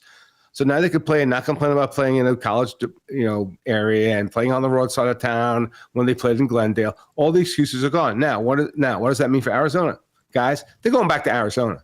There's no question. They have to find the right owner, and they have to build the arena either in Phoenix, in Tempe, or Scottsdale where the money is. The reason they built that arena in Glendale is because it was free land. And that's great for State Farm Stadium for football when you go there once a week. But here's the thing, and people don't understand this. You think it's just a metropolitan area.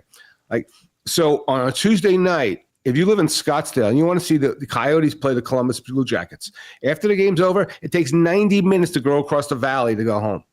That doesn't work. No. It just doesn't work. It was just too far out. And it was a great arena, a great location. Westgate is the facility there, but they're coming back. But I expect a lot from Utah this year. They'll have the support, and all those built-in excuses they had over the years are gone right now. The other thing, DB, just to throw one more at you, and it is the expansion thing. How much is too much? And I know the owners love lining their pockets with money they don't have to share with the players.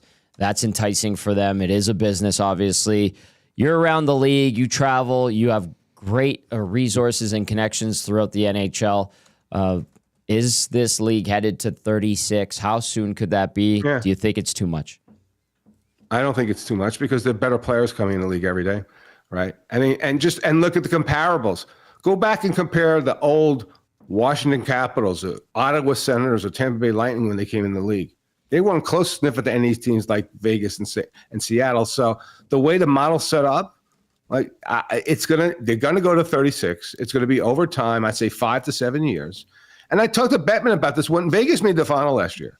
I said to Gary, like, are you surprised that they made it to the final, twice and five? He goes, no, because we set up the rules for these guys to succeed. Because I'll submit to you guys, if I had $1 billion and I wanted a hockey team, and they tell me, oh, you'd be good in 10 or 15 years, I wouldn't pay. No. And now the way the rules are set up, and they could carry, I just think there's better players now. There are really better players. There are guys that are on the tangent that, guys like Marchessault who are out of favor, guys like William Karlsson. Like, there's just a lot of talent. So I think we're going to 36. The TV network would certainly want it, right? How much is too much? Probably when I'm in the grave, if they go to 40, that might be a lot. But the pool of talent's still there. The question is always with 36, okay, you need 72 goaltenders or more. Probably are there 90 goaltenders that can play at this level? Not skaters. It's the goaltending question. But look, Atlanta's going to get a team. If Tillman Fertitta in Houston wants a team at some point, they're going to get it because guess what? Atlanta's a top 10 market in the U.S. Houston's I think the fourth biggest city in the U.S. And with expect the Phoenix at the top 10 market. So people say, oh, it failed twice. Yeah, I guess it failed. It failed twice in Atlanta, and they're going to go back to Atlanta because they get guys who are not sketchy owning teams now. Like legit billionaires own teams. And that's the key. Like the ownership situation, once that Marilla's out of the box, is really good in the NHL. So there's a lot of positive things. And the game's in a great spot, too. The TV contracts in the States are great. The ratings are great. So if you have billionaires knocking at the door to want to buy a franchise, who are the other billionaires that say, no, we're going to wait? So I think, Tom, I think we're going to 36, and you'll probably see it within 5 to 7 years. Well, Dennis, maybe and when you get your bill, maybe you will be one of those prospective. I mean, you got some time ahead of you. Let's be honest. Let's not sell yourself short. Stay steady down there, my man. If there's any more earth rattlings or whatever, but take care of yourself. Hopefully, and enjoy the season. Maybe we'll get you up here, EST Studios as well again. Yeah, and get that full process again. But appreciate your time early this morning, Dennis Bernstein. Thank you so much. Great being on EST. People know how I feel about Edmonton. It's always great talking to you. Love you, DB. There you have it. Dennis Bernstein, the fourth period. You can find him once again on Twitter at Dennis TFP. And we appreciate his time this morning as well with the change. It's tough talking, NFL season 2. You're going out Pacific Way. Sure. You want to get some of those previews. Oh, too early. Too this, too that. Team player right there. He's the best. It's interesting because Maddie and I were talking about the expansion thing. It's popped up a couple times on the Hangout, and we've heard more about it because the rumblings have started to come in about how many teams are too many, which league gets to 40 first, and the NHL is kind of a little bit ahead of the other leagues in terms of, like DB said, to get to 36, and he mentioned it. The talent is there. The quality of the players now that are being produced, it's a different type of player. Better skills now. When they get to the NHL, and they're all super good, and this isn't the clutching and grabbing era. So I do agree with the talent being there. Great point by DB on the goaltending. Mm-hmm. We already talk about goaltending as it is in its current state. But Rick, people have been saying lately, you're going to water down the talent.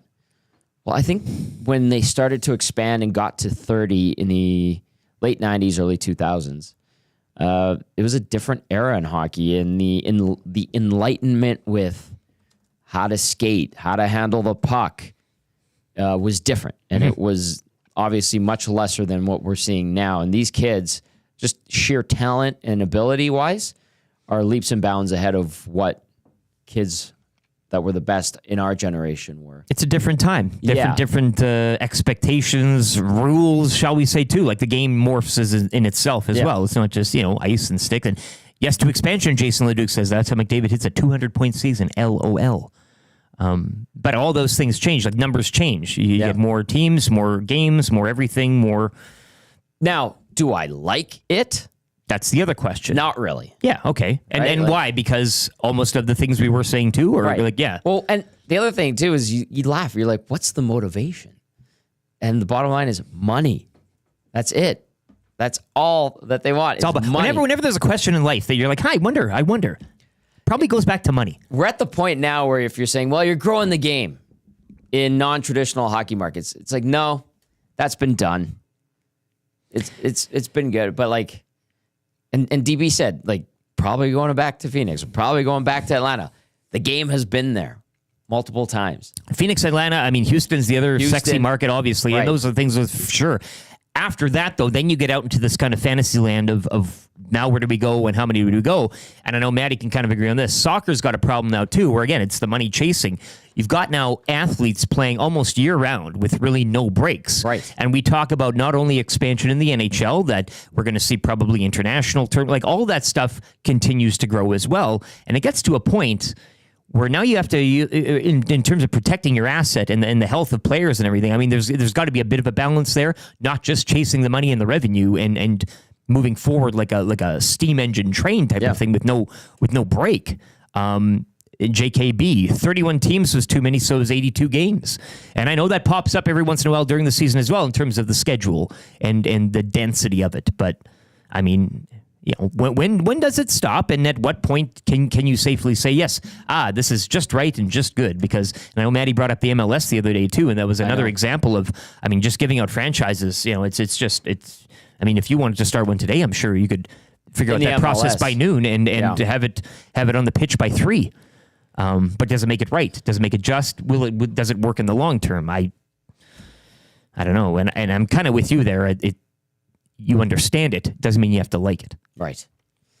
It's interesting. And the NHL kind of, they were trendsetters by going to Vegas first. They beat the NBA, obviously. Yeah. They beat MLB, which is reluctantly going there, and they beat the NFL.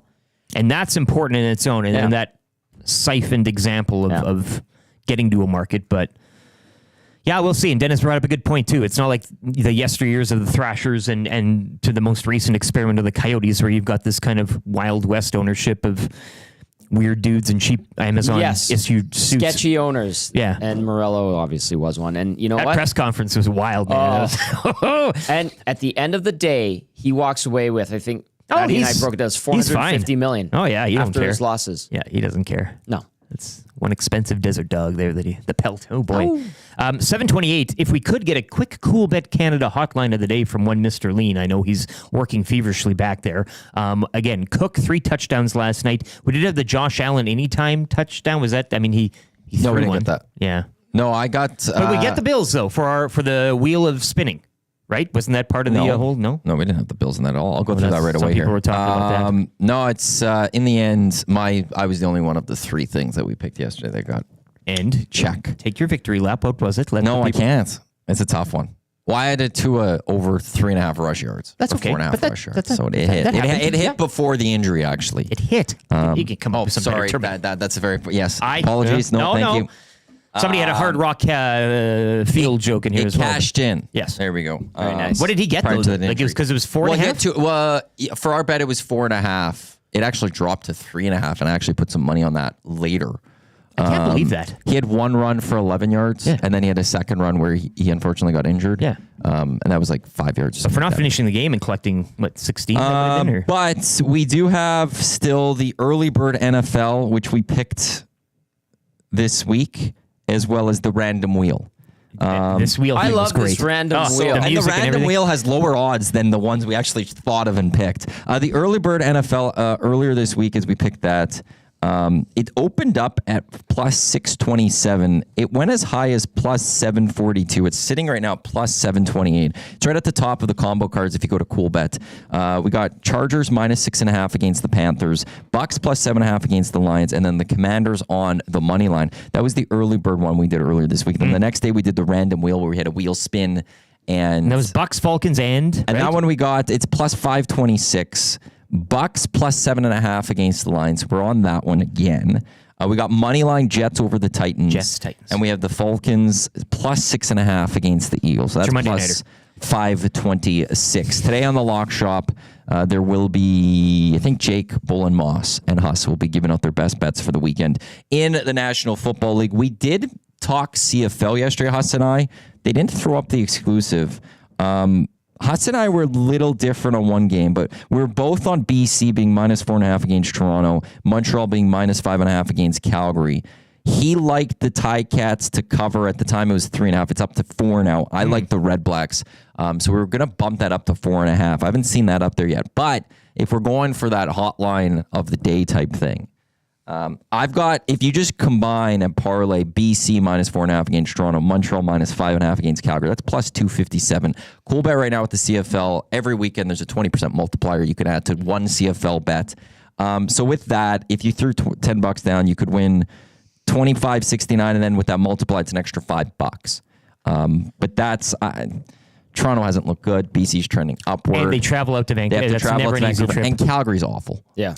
So I really like the idea of, if I have to go with the cool bet hotline of the day, I'd parlay Montreal minus 5.5, BC minus 4.5. You mentioned the $10 example. 20% boost. Or 20% multiplier. Dolphin Nation at Century Casino Sports Bar and Lounge last night says he never goes over 10, and he uses cool bet obviously as his better. So $10 Dolphin Nation, if you are listening on the flight today, maybe that's where you go. Once again, the Lions and the Alouettes. Week 15 in the CFL. I need to jump in. Jake's in the nasty chat just asking what were the teams for the exclusive. So we had BC minus 4.5, Montreal minus 5.5, and we were going to take the Ticats at plus 4.5. We're going to bring that up to 4.5, Jake. Said he thought Huss would have texted him. BC Lions minus 4.5, Hamilton Tiger Cats plus 4.5, Montreal minus 5.5. The wheel is fair, the wheel is just. All hail the wheel.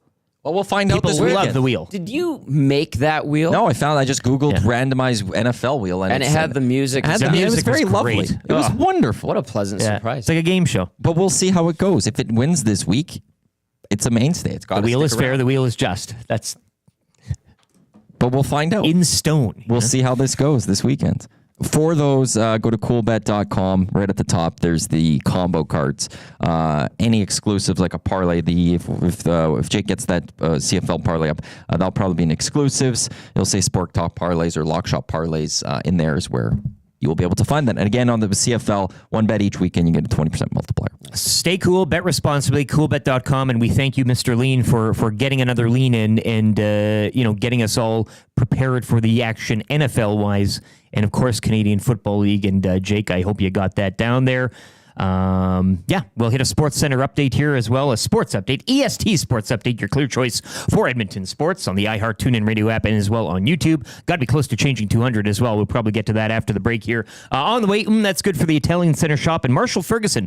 CFL and TSN will take a deeper dive into Week 15, albeit a brief one with 3 games on the slate. Yeah. But we'll get his thoughts on that. Tom Gazzola in for Dustin Nielson this morning. Sports Update right now, courtesy Park Mazda.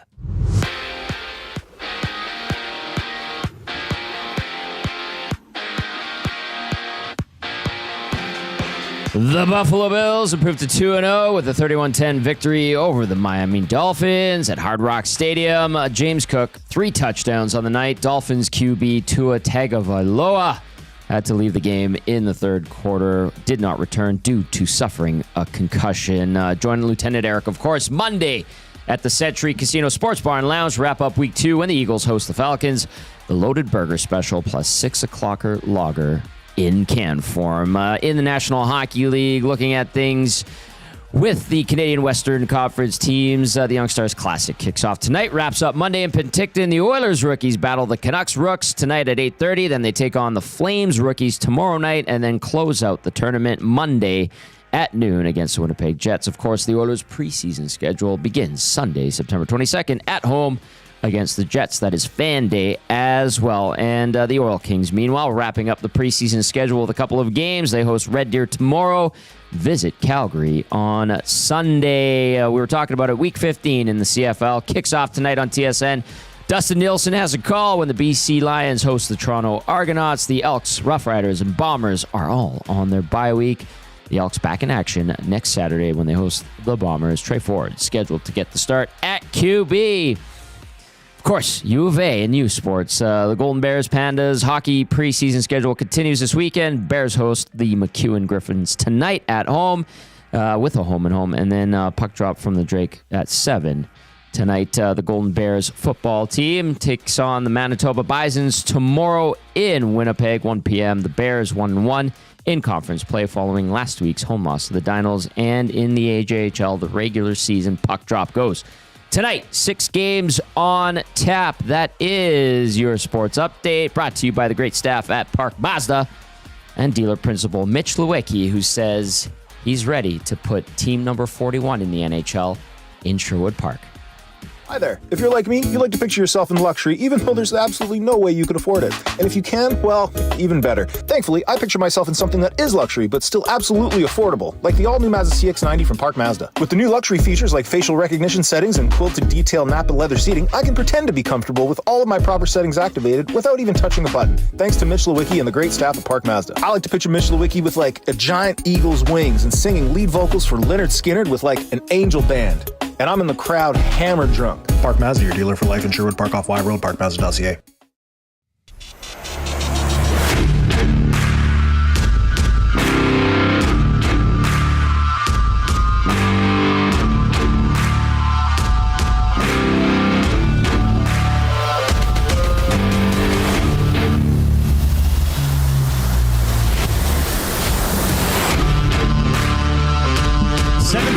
You are tuned into the Nielson Show on Edmonton Sports Talk, your clear choice for Edmonton sports, iHeart TuneIn radio app, and on YouTube as well. Tom Gazzola in for Dustin Nielson this morning. Maddie Iwanek, who's been producing the show this week. YouTube Trev on holiday. He'll be back Monday as well, as we're all kind of getting that vacation time out of the bank. Maddie will have some time off here as well coming up here, I do believe. Once we've all taken ours, he will then go off. Any trips planned, or this is like a staycation? You're probably doing work. Full staycation. Yeah. Full and working 9 to 5 at home, I would assume. It'll be 4 days. I'll be back on the Friday, as weird as that is.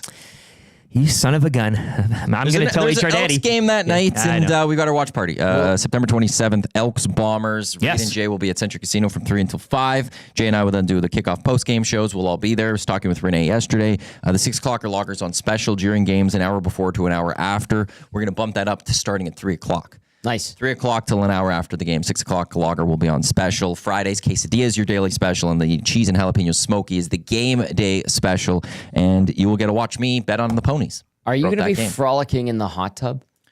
Is that what's going to happen in those 4 days? Oh, yes. No. I actually haven't been in there all year. It's under maintenance right now. Yeah, it'll be fixed. I noticed it is. Actually, maybe I should get a soak in. Get a soak. You deserve one. I think you deserve one. In the middle of the day, head on out.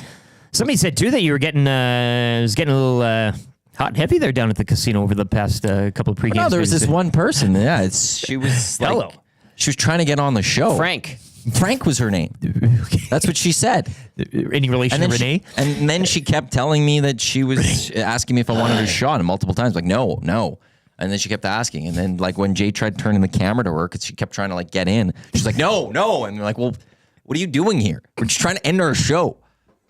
She's no Sandy, I'll tell you that much. Sandy's great. Sandy's great, yes. Renee was telling me that you know Sandy. The sleeveless shirt, gray hair, mustache. But he was missing last time, but he's been gone for 2 weeks. Yeah, he was a big winner last season. He always wanted to win the prizing and everything. Raiders hat. Yeah. You guys knew of Sandy. Yeah. Man, the caricature, those people down there, the turtle, if you know him, I think I told you the story, but out in the parking lot with the Tesla and the security cameras. If you know, you know. Yeah, I'll tell you. You know that one, right? No? Yeah. I tell you, Century Casino out. Sports Bar and Lounge, whether it's Monday or Thursday Night Football, or again, the green and gold kickoff and post games with Maddie and Milne, tons of fun. And once again, that watch party again, Friday, September 27th. So yes, we're all going to be there. Be there, yeah. It's going to be great. 6 o'clock lager, as you mentioned, on special as well. So you can get it in the can from there. Well-deserved vacay, Maddie, that comes in from Jason and Leduc as well. He wanted to pass it along to you. Thank you. It's maybe it's the Elks looking for the sweep of the Bombers. I'll say that. Maybe it's them looking. It's for going the to be sweep. an interesting 2 weeks between these two clubs, because if you chart both of their paths to next week's Saturday game, that's also a very big game next that weekend. That 17th one. It's Dunya finals. Oh, it's championship weekend. So this next is weekend's playoffs. This is semifinal. We're still in playoff. We're still in regular season. Okay, we have the final game of the regular season. 3 game. That'd be, you need a kind of a full we've played slate. in that before. I know, but it's not in the playoffs. It's too bad when that happens. You would agree. I mean, you kind of you want the best. Well, and I don't think there's going to be any changes. Like between you're not doing anything your team. Well, I don't need to. Myself, Luke, and Scotty, we all have quite a bit of bias this week, and it's probably perfect that we all just no one's going to make any sort of roster moves. Yeah. Unless maybe McCord will be just He'll be the drop most that active. one guy Yeah. to be active because he hasn't been active the last 2 weeks. Yeah. But it's going to be that's going to be championship night, and if I could beat McCord next week, not only will I be watching an Elks Bombers game with interest for a post game show, I will have deep vested interest in that one. Although I have a lot of Bombers, so conflicted. It'll be very conflicting. That's what Dolphins Nation was last night at the Central Casino Sports Bar and Lounge. He had Cook on his fantasy team as a Dolphins fan, watching him score 3 touchdowns against his beloved Miami football squad. So normally, it's funny. I wouldn't care. Well, but it's Luke looking for a three-peat. This is a grudge match. I can't live another year with Luke being the champ. How are we doing in Memphis this year? Well, there's currently a media embargo. The offices have been cleared out. Again, we're talking ownership and stuff like that. It's a sticky situation down there at the Liberty Bowl. But once the season comes to an official end, operations ending, then we'll probably get a clear picture of what happens and what moves forward. The first overall pick is going to Memphis. Oh no! Oh yeah. Yeah. And I also traded Sean White for a second rounder, I do believe. So I got a little bit of cash in the first 8 picks. Well, going to Memphis or elsewhere. What? Well, I'm just saying, it maybe not Memphis. Maybe I will hold it as an owner. Actually, this is the year, this past year, McCord got a little messed over with the first overall pick. Yeah. Overthought it? No, but it was, you didn't have Nathan Rourke, you don't have Trey Ford. VAJ. Wait, no, it's not even that. It's just you didn't have those two easy, next year. Yeah, there's Nathan Rourke, there's Trey Ford as 1-2. Yeah. Actually, maybe it actually wouldn't be the worst if I lose. Yeah, Dunya finals. Who's Eric beating this year? Ha ha ha. Yeah, no. But again, I have made it to a lot of finals. I'll just say that. But we move on. That's good for the Italian Center shop right now. And I think Maddie's already shared with us his that's good, and that's still being alive in the Dunya playoff picture, which is probably a good thing. And again, what you want, much like CFL fans right now at this time of year, everybody's somewhat in the mix. I'm not going to say apologies to Stamps fans, although we'll have beer of the week coming from Calgary today. Yes. But really, the Stamps may be out of it now. Hamilton, it was a big Labor Day win. They had a bye week coming off that. Bo Levi Mitchell back too. That's been a really weird season.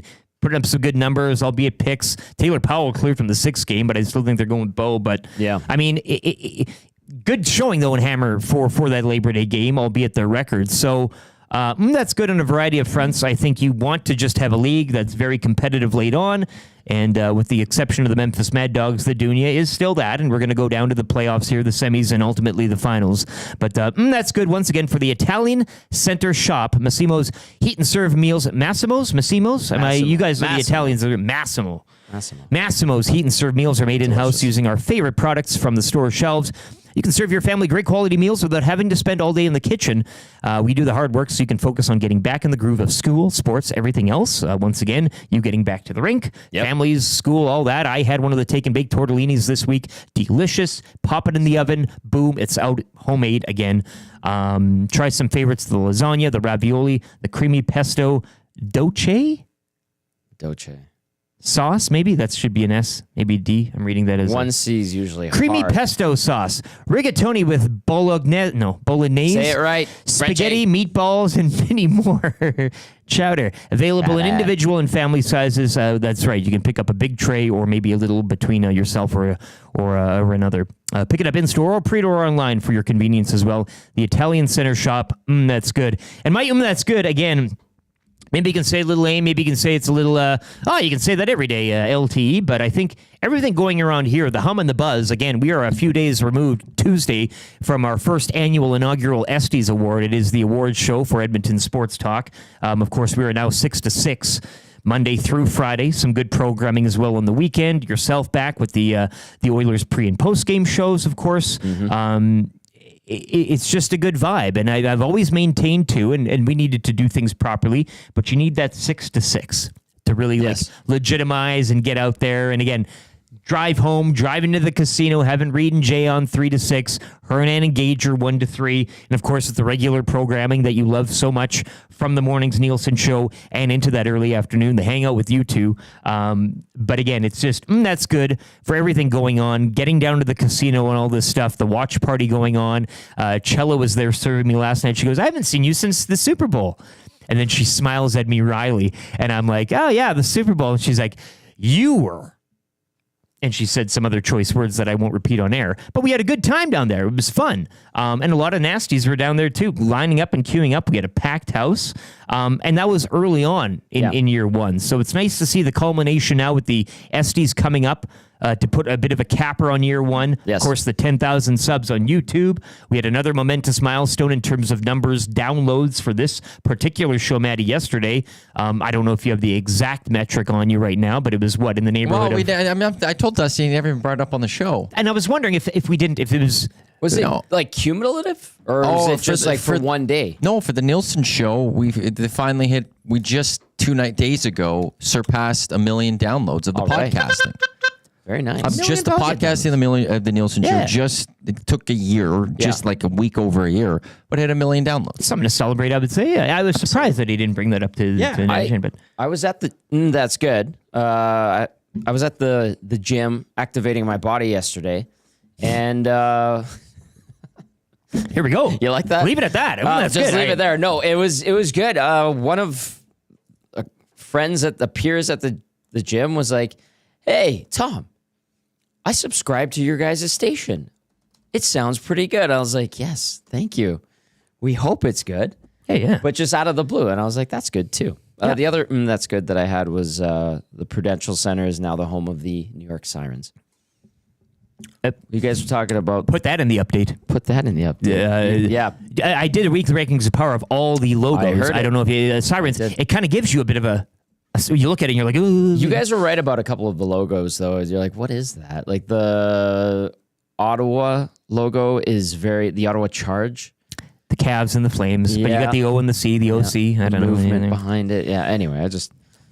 Well, that's good. Not too much tooting of our own horn, but I think we've deserved it here for a year and all the work that Maddie and the rest of us have been putting in. So Estes again, Tuesday, Garneau Metro Theatre. If you want more, $10 for tickets. Email Matt at Edmonton Sports Talk. We thank the Italian Center shop.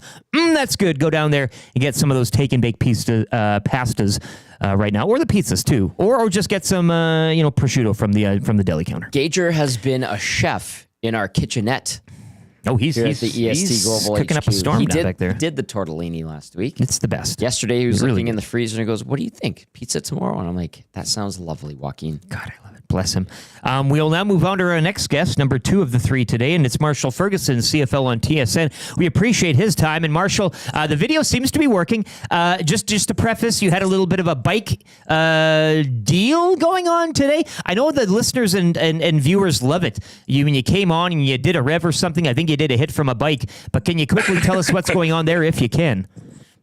Yeah, absolutely. So I'm today. I have a friendship with Honda Canada, as I was on last time, and I was talking about. I have a couple of people who, I mean, Honda's amazing because I just ride Hondas because my dad rode a Honda when I was a kid, and I like their CBRs and their sport bikes and stuff. So I got interested in riding when I was covering the Canadian Superbike Championship, which, by the way, rumors that we're doing 2 rounds next year in Alberta. So we'll have to get you guys out to come because Rad Torque Raceway in Edmonton, we're definitely doing out by the airport. And then there's rumors because we did a tire test at Rocky Mountain in Calgary, which looks like an unbelievable track, that apparently we're going to go back-to-back weekends, maybe in June, maybe in July, and be out there. So I'm very, very hopeful that that'll come to fruition. But yeah, so I basically have a friendship with Honda Canada, and today I'm on my way to Markham, which is Honda Canada headquarters, to swap out this, which is the Honda XL750 Transalp. Nice. Which is a very nice little bike. It's like a little adventure bike, so I got that going, and I'm going to swap it out for a CBR 500 that I get for 2 weeks that I'm going to actually ride to the game in Ottawa next week. So, yeah, a lot of fun.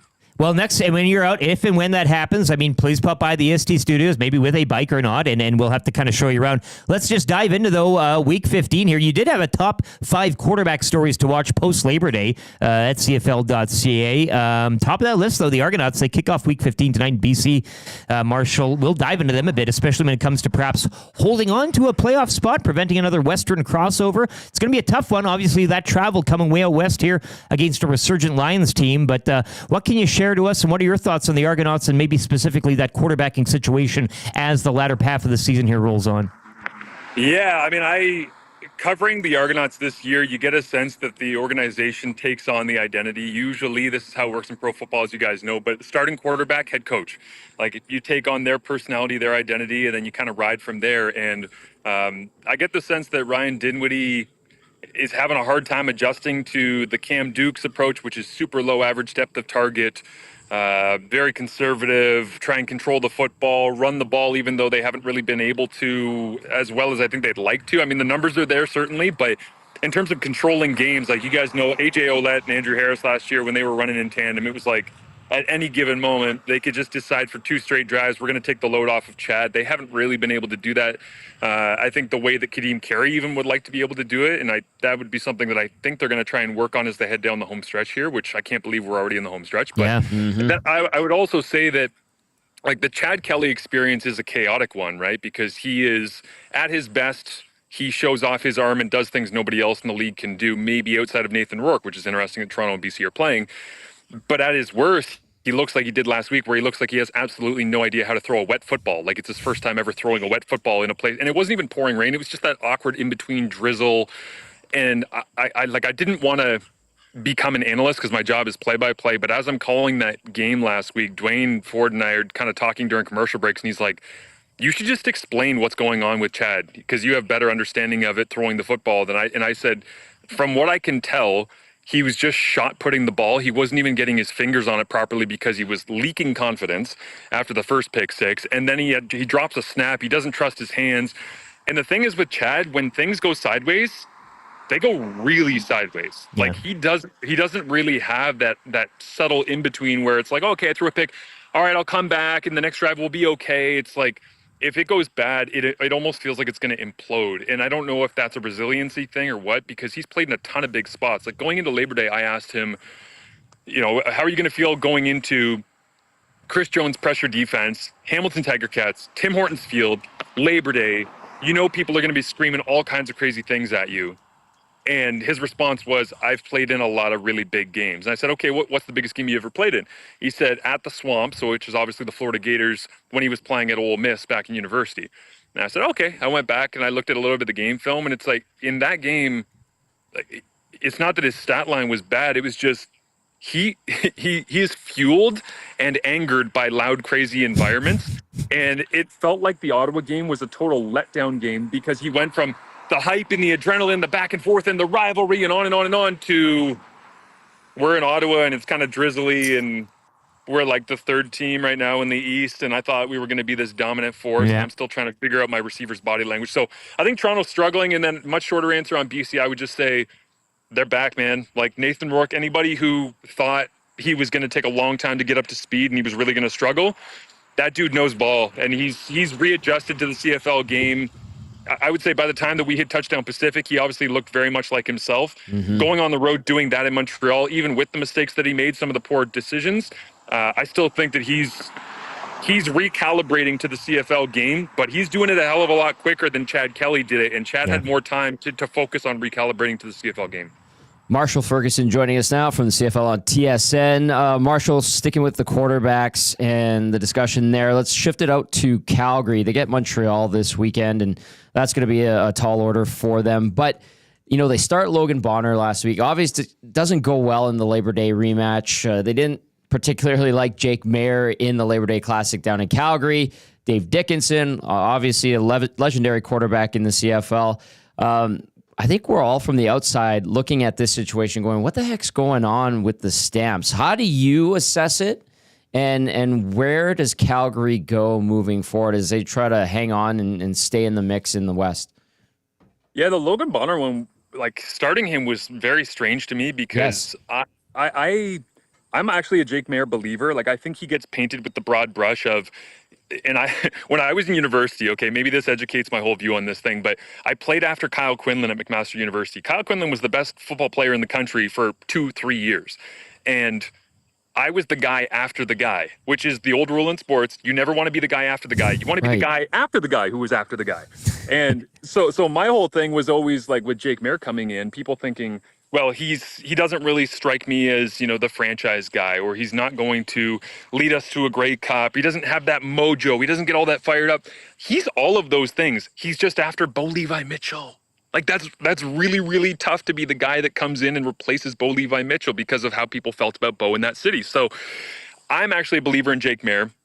He's got, I think, 9 career game-winning drives that our guy John Perlberg on the CFL and TSN, our stats man extraordinaire, he follows this stuff. He's tracked it in the pandemic. He logged every game ever. And he's like, Jake has 9 or 10 of these. He's got 3 of them this year. Like, Jake Maier was helping them win football games. And, of course, you go through a disaster like Labor Day, and it's easy to go, well, okay, we need to change. We got to spark the team, and I get it. But Logan Bonner ain't it. Like, and I knew that going in, and that's not to disparage his hopes. I love when young quarterbacks come in and thrive and find a way. Like Davis Alexander, amazing. Shea Patterson, good job by you. Like, I love when those guys come in because we always need to be getting more fresh, young talent at the quarterback position. Yes. But everybody's like, yeah, Logan Bonner can really sling it. I'm like, cool. And then I talk to people around Calgary, and they're like, doesn't make any sense to us either. Like, even players that were on the, I'm like, so what's he like? They're like, I don't know. I haven't taken reps with him. Okay, like, and then why are we starting him, kind of thing. So it was very confusing to me. I think eventually it'll just be a bump in the road and Jake Maier will be the guy, because I really do think he can be that long term for them. But for Dickey to move on from him for a game, the twist of the knife a little bit for me was the fact that he had a historic starting streak going where it was only behind, I believe, like Henry Burris and maybe Jeff Garcia, I want to say, in terms of consecutive starts for the Calgary Stampeders at quarterback. And that gets wiped back to 0. It's like the old, days since, mistake at the Springfield nuclear plant. and it's like, that gets wiped back to 0 for what? For a Labor Day rematch that Logan Bonner probably shouldn't have started in. So I believe in Jake Maier, not to say that he's like Harvey Dent, but I do think that he's going to be the guy moving forward, and I hope that he straightens things out and never looks like he did on Labor Day against Edmonton again. Well, and just to add to the Maier apology tour, if we can, I do believe I was reading some of his red zone numbers are too, like, just outstanding. Like, just another thing that you can kind of put in his pocket, I guess. But we'll move on from the Stamps. One more for you here, Marshall. Elks Winnipeg next Saturday. That's the start of a home and away between these two. It's been an interesting ride for both of them. As we talked about BC, some struggles there as well. But both Winnipeg and Edmonton, obviously, we know the starts of the season they had. Both finding form, turning things on. Again, 2 big rivalry wins for both coming off those, and victories against the Stamps and the Riders. But just how do you see this home and away kind of panning out between these two? Who do you like with the advantage right now in terms of how they've gotten to this point over their reemergence in the West? I think Winnipeg is more sustainable for the remainder of the season. I think Edmonton is the more enjoyable story, to be honest with you, because who saw this coming? And like, the thing that I find wild is I don't think I've ever seen a quarterback room dynamic like Edmonton has right now, where it goes from Trey's going to be the guy. Just kidding. We signed McLeod. All right, take a back seat, Trey. Okay, McLeod starts. Okay, McLeod's not playing all that well. Trey comes in, does what Trey does. Okay, but now he's dinged. In comes McLeod. Hey, McLeod's doing okay, but hey, Trey's the starter. You're like, and it's essentially gone from two guys that they were saying all the right things and trying to work together. And I've heard behind the scenes that they were actually doing a good job of trying to parse things out. But when you're losing, obviously that sucks. It's stressful. It's more difficult to do. But now that they're winning, and McLeod gives that interview post game, I think last week, and just basically is like, we don't care who plays. I hope Trey plays. If he plays well. If I they play, were on the bench too. Given they were looking like when I've worked the best friends, they're right, but they're like frickin' frack there. Yeah. But I don't understand how it's possible that like Vernon Adams Jr. and Nathan Rourke are best friends in their current situation. Trey Ford and McLeod Bethel Thompson are best friends in their current situation. I'm like, you got any idea how many decades of professional football we have gone through where there has not been friendships like that in that situation? Maybe that's the maturation process of the way that quarterbacking works, human dynamics. I don't know. Maybe people are just less salty than they used to be in general at that position. But like that's a wild dynamic to me. But if Zach, to get back to your question, Winnipeg, Edmonton, like if Zach is healthy and can rip it all over the field, there's still nobody better. Like I'm including Nathan Rourke in that. Like when you put Rourke readjusting up against Collaros at his best, Zach is still the best in this league, I think, that we have. So the start of the year for Winnipeg is one of the most confusing things I've ever seen. And I think it's sorted itself out now. And I think Winnipeg they should be favored in those games, but I would not be shocked at all if Edmonton stole at least one of those two games. Marshall, really quickly, south of the border, you have a unique perspective on this, and that's why I want to ask you about it. The Tua situation, seeing that last night, he collides with DeMar Hamlin. What's your reaction to that? Terrified for him. And I don't want to do the thing like, when you're watching the pregame show last night on Amazon and TSN and they're going to do the Tyreek Hill segment and that it's going to be the police segment. You're like, okay, I know what's coming. I know what opinions are going to be spewed on this. As soon as that happened, I'm like, okay, here comes the take machine from everybody in North America about, I'm so scared for him and all the rest. I'm genuinely scared for him because the human brain is not designed to take the blows that he is putting himself in situations to take. And when he's taking them, his brain is literally shutting down and going into that fencing response with the hands curled up and the arms locked. And I mean, let's be honest about this too. And this, Tom, from working on the broadcast, it's like we go through all of our pregame video footage that we have that we might use during the broadcast before we ever go to air. They had that injury footage ready to roll last night. And there's a reason for that. It's not just, well, guys, we got this in our back pocket and we might use it. Tua has been vulnerable. Tua has put himself in bad positions. And for him to do that again last night, my immediate reaction, just like everyone else, was, oh no. Even though I'm a huge Bills fan, I don't celebrate any of that stuff. Like I like playing against Tua and picking him off 3 times. I don't like seeing him get knocked the hell out. Like nobody wants to see that. So when I saw it, my immediate reaction was, man, that's so disappointing. And it took me less than 5 seconds to go, how many more of these can he take before it's over? Because I don't think it's sustainable to keep, like, if you're going to take concussive blows minimum once a year that make your brain shut off and your arms lock up, you're done. You are done. So I'm hopeful he has a long and healthy career, but I got major doubts after last night. Yeah.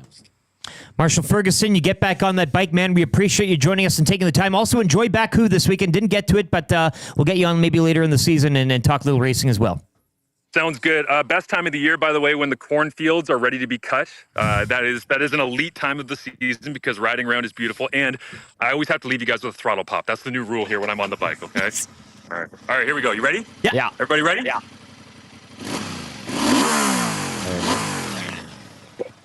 Beauty. See you, boys. Take care, Marshall. Marshall Ferguson, CFL on TSN. All around, 5-tool player. Talk a little racing. He's on the bike there in the middle of the highway, cornfield stop. He former quarterback, too, for those that aren't aware. Yep. He played quarterback in university, so he does have a very good perspective on that. Yes, and once again, CFL Week 15, just 3 games on the docket. We didn't get to the Red Blacks Ticats as well, but that's tomorrow afternoon in before the doubleheader of Montreal visiting Calgary. And, of course, tonight, Dustin Nielson will have the call on TS. Is he doing any CTV games this year, do we know? Like kind of how that schedule works at the... He should be. I mean, yeah. He did it last weekend. Was that CTV? That was the Liberty rematch there? And the ratings thing is weird, or the viewership thing is odd, right? You guys were talking about, like, why isn't it simulcast on CTV and TSN? I don't know what the dynamics are. Because the numbers actually dropped from last year's rematch. I don't want to use the other term with Eric here. Thank you. It's derogatory. It's one of those, it doesn't make sense why it wouldn't be simulcast. Like, it's one of those, I was one of those people saying, get it on CTV, get it on CTV to reach people. But it should still be on TSN. Yeah. So that the people, because there are certain people that subscribe just to TSN. And Correct. Now, we want both. If you subscribe to just TSN, like if you have cable, you're getting CTV. If you have TSN, like you should at least. Yes. If you subscribe specifically for TSN through their web service, you get the enhanced feed still. The enhanced feed would still be there. You'd still get to watch it. But it's not maybe the feed that you're looking for. Some people, I've not seen this enhanced feed. I'd love to see it because like they have like stats and stuff going on with it. But maybe some people don't want that, and some people also haven't found that, I guess. Yeah. I don't know why they're making it harder with this. But playoffs, also the East playoffs games are the only ones on CTV. It's not even the West playoff games. Oh, the they're CFL. doing the right. Funny that. Well, it's to me this is Bell. Even, Is it Bell? But, But again, it's all kind of under the same umbrella. You finally did the right thing about going to CTV, but you've done it wrong. You've managed it poorly. So I'm not going to speak ill of that, but I saw the numbers and I saw 3 Down Nation did an article and we talked about it here on the station. And hopefully it's an anomaly, but that is odd. It's odd because that's a huge game and it should have upwards of 750 to like 1 million. The numbers have been great though. Numbers have been great though. That aside, in the terms rest of attendance and viewership has all been in an uptick. Yes. So yes, Dustin Nielson, TSN tonight will be the home. He's got two. He's the 2 West games this weekend. Yes, So and then Calgary, Stamps. He's got Alouettes Calgary. He'll be coming home for hockey practice Sunday, 8:00. Well, he should be. That's It's in Calgary. No, that's what I said. That day, 2 practices, right? I think he drove down. Yeah, he did, and then he flew to Vancouver. Yeah, and then he'll fly back, and then he's got his car. Yep. Come back. Easy. Get the hockey, dude. Yep. Let's go. What are you doing? What exactly? This is the time of the season. Kind of easy trivia. 805-780-218-9999. Text in if you want to play. Maddie will give you a shout. We'll get to a sports update here as well and be back. Kind of easy trivia. 3 questions too many. Tim Hery will be by briefly. We'll chat a little Azerbaijan Grand Prix. That's ahead of Beer of the Week and the wrap for William Huff. Lieutenant Eric, Tom Gazzola, Matt Iwanek. This is Edmonton Sports Talk, the Nielsen Show, your clear choice for Edmonton sports.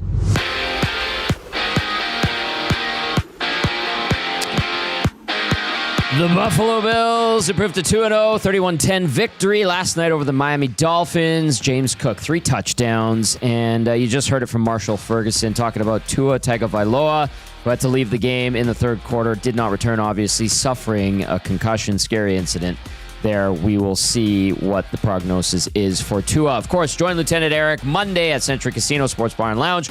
Wrapping up week 2 when the Eagles host the Falcons. The loaded burger special plus 6 o'clock lager in can form available at Century Casino Sports Bar and Lounge. In the NHL, the Young Stars Classic kicks off tonight, wraps up Monday in Penticton. Oilers taking on the Canucks rookies tonight at 8:30. The Flames tomorrow night at 8:30. And then they close out the tournament Monday at noon against the Jets rookies. Of course, the Oilers preseason schedule kicks off on the 22nd at home against the Jets. That is also Fan Day in Oil Country. The Oil Kings, meanwhile, preseason. That will conclude this weekend. 2 games. They host Red Deer tomorrow and then visit Calgary on Sunday. In Major League Baseball, the Blue Jays host the Cardinals for a 3-game series starting tonight. First pitch, 5:07. And then in the CFL, indeed, Week 15 kicking off tonight. TSN has the game for you. Dusty Nielsen on the call when BC hosts the Argos, the Elks, Rough Riders, and Bombers, all on a bye week. And then in the AJHL regular season, puck drop tonight. 6 games on the sked. That is your sports update brought to you by Claiborne Services. Take your career to the next level with Claiborne Services. They're hiring all positions, including journeyman bricklayers and apprentices of all levels. Take advantage of their outstanding mentorship program. Work with peace of mind knowing they're an industry leader in safety. Visit ClaiborneServices.com or make it easy. Give Jeff a call at 780-910-6728. I'm Tom Gazzola. That's your sports update. The Nielsen Show featuring Lieutenant Eric. Only on Edmonton Sports Talk.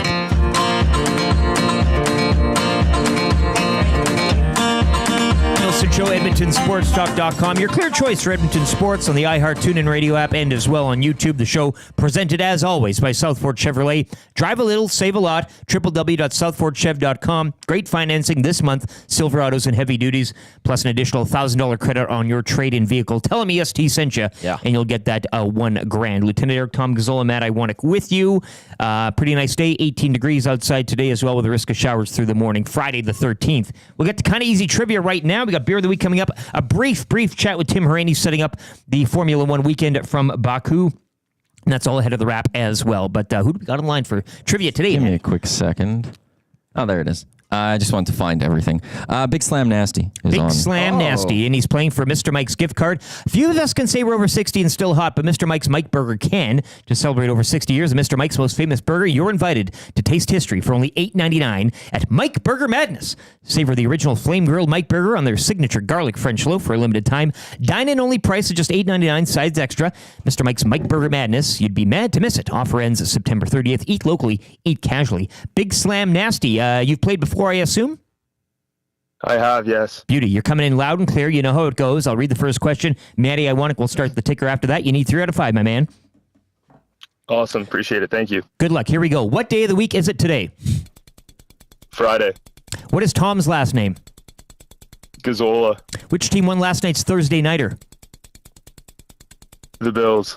Will the Blue Jays make the playoffs this season? Absolutely not. Oilers rookies are in which BC city for the Young Stars Classic? Penticton. Big Slam Nasty, getting it done. And he got it! That is why I did it! At number 5! Are you kidding me? That's right! Who do you think you are? I am! Get it right! You can't have a newcomer come in and steal the show. That's a paddling. Oh, we've been strong. We're just playing by the rules. Oh, you better believe that's a paddling. And I was in Miami with my new beach house. Well, it was a couple minutes from the beach. That's a paddling. The first year we took it to the limit. Take it to the limit! You cannot come to my house. No, not today. You cannot come to my house. No, not today. Big Slam Nasty, big winner, 5 out of 5. That was easy. Hey, I mean, the ticker was long enough. He had those. I set him up. He knocked him down. I mean, that was no sweat there. I don't know what Dusty was talking about with the length of the ticker and all that, but Big Slam Nasty getting it done. And he's going to Mr. Mike's Steakhouse Casual for the Mike Burger Madness right now. The Jays question, he could, no matter what, they could still make it. Well, come on. He could say, like, well, it was an opinionated one. Well, that's the thing. And in my books, he got it right. Wrong. In my books, he got it right. Wrong, but there's no way he could get it wrong. Right. That's what I'm saying. Yeah. If he says, they'll make it, mathematically, they still could. They do not have the E next to their name just yet. It's coming. Also, Twitter Mary just popped by. I believe there's a bag of brownies for us that she was dropping off. I had a cupcake yesterday. It was still delicious. Yeah, it was very fresh. She took back the... She took the tray. It's a big tray. It's very elaborate, that tray. Cupcake tray. Yes. Brownies. Eh? So, she was just here. Very polite. Good morning, and thank you to Twitter Mary. Good morning and good night. 3 questions too many right now, brought to you by the great staff at Park Mazda and dealer principal Mitch Lewicki, who also agrees the Blue Jays will not be making the playoffs. Park Mazda, your dealer for life. It's I mean, come on. I'm just saying. I know they're not the White Sox, but there's nothing like the answer. There was no wrong answer to that one. That's all I'm saying. You're embodying us all there, Tom. I know. There was absolutely no wrong answer. Which is, and that goes to the kind of easy trivia. Yeah. Well, also, sometimes that doesn't happen. I get that. What did Dusty? Remember the guy lost? Those questions were a little rough. They weren't. Like it was kind of not on the top of mind. You should know them, but also you're not prepared for that as you're coming into this. No, I didn't think the one that was yesterday, or the day before. 2 days ago. Yeah, I didn't think it was that bad. It was. But usually it's kind of based on what we're talking about. Like it's more topical, not something that happened back in July. You know what I'm saying? Because the 2 questions were: who was traded for McLeod? Yeah, where did McLeod get traded? Or where did he get traded? And who came back in the deal? Yeah, who did they get from Buffalo for him? And then he ran out of time. Because I always got accused of making it kind of hard. Yours were hilarious. It came in hot and hard. Yeah. It was easy trivia. It wasn't kind of easy trivia. But I didn't understand the premise at the time. Like I knew. Dusty threw a bit of a screwball there in terms of, we talked about Jeopardy. You kind of know the top. You come in thinking it's something topical of the day.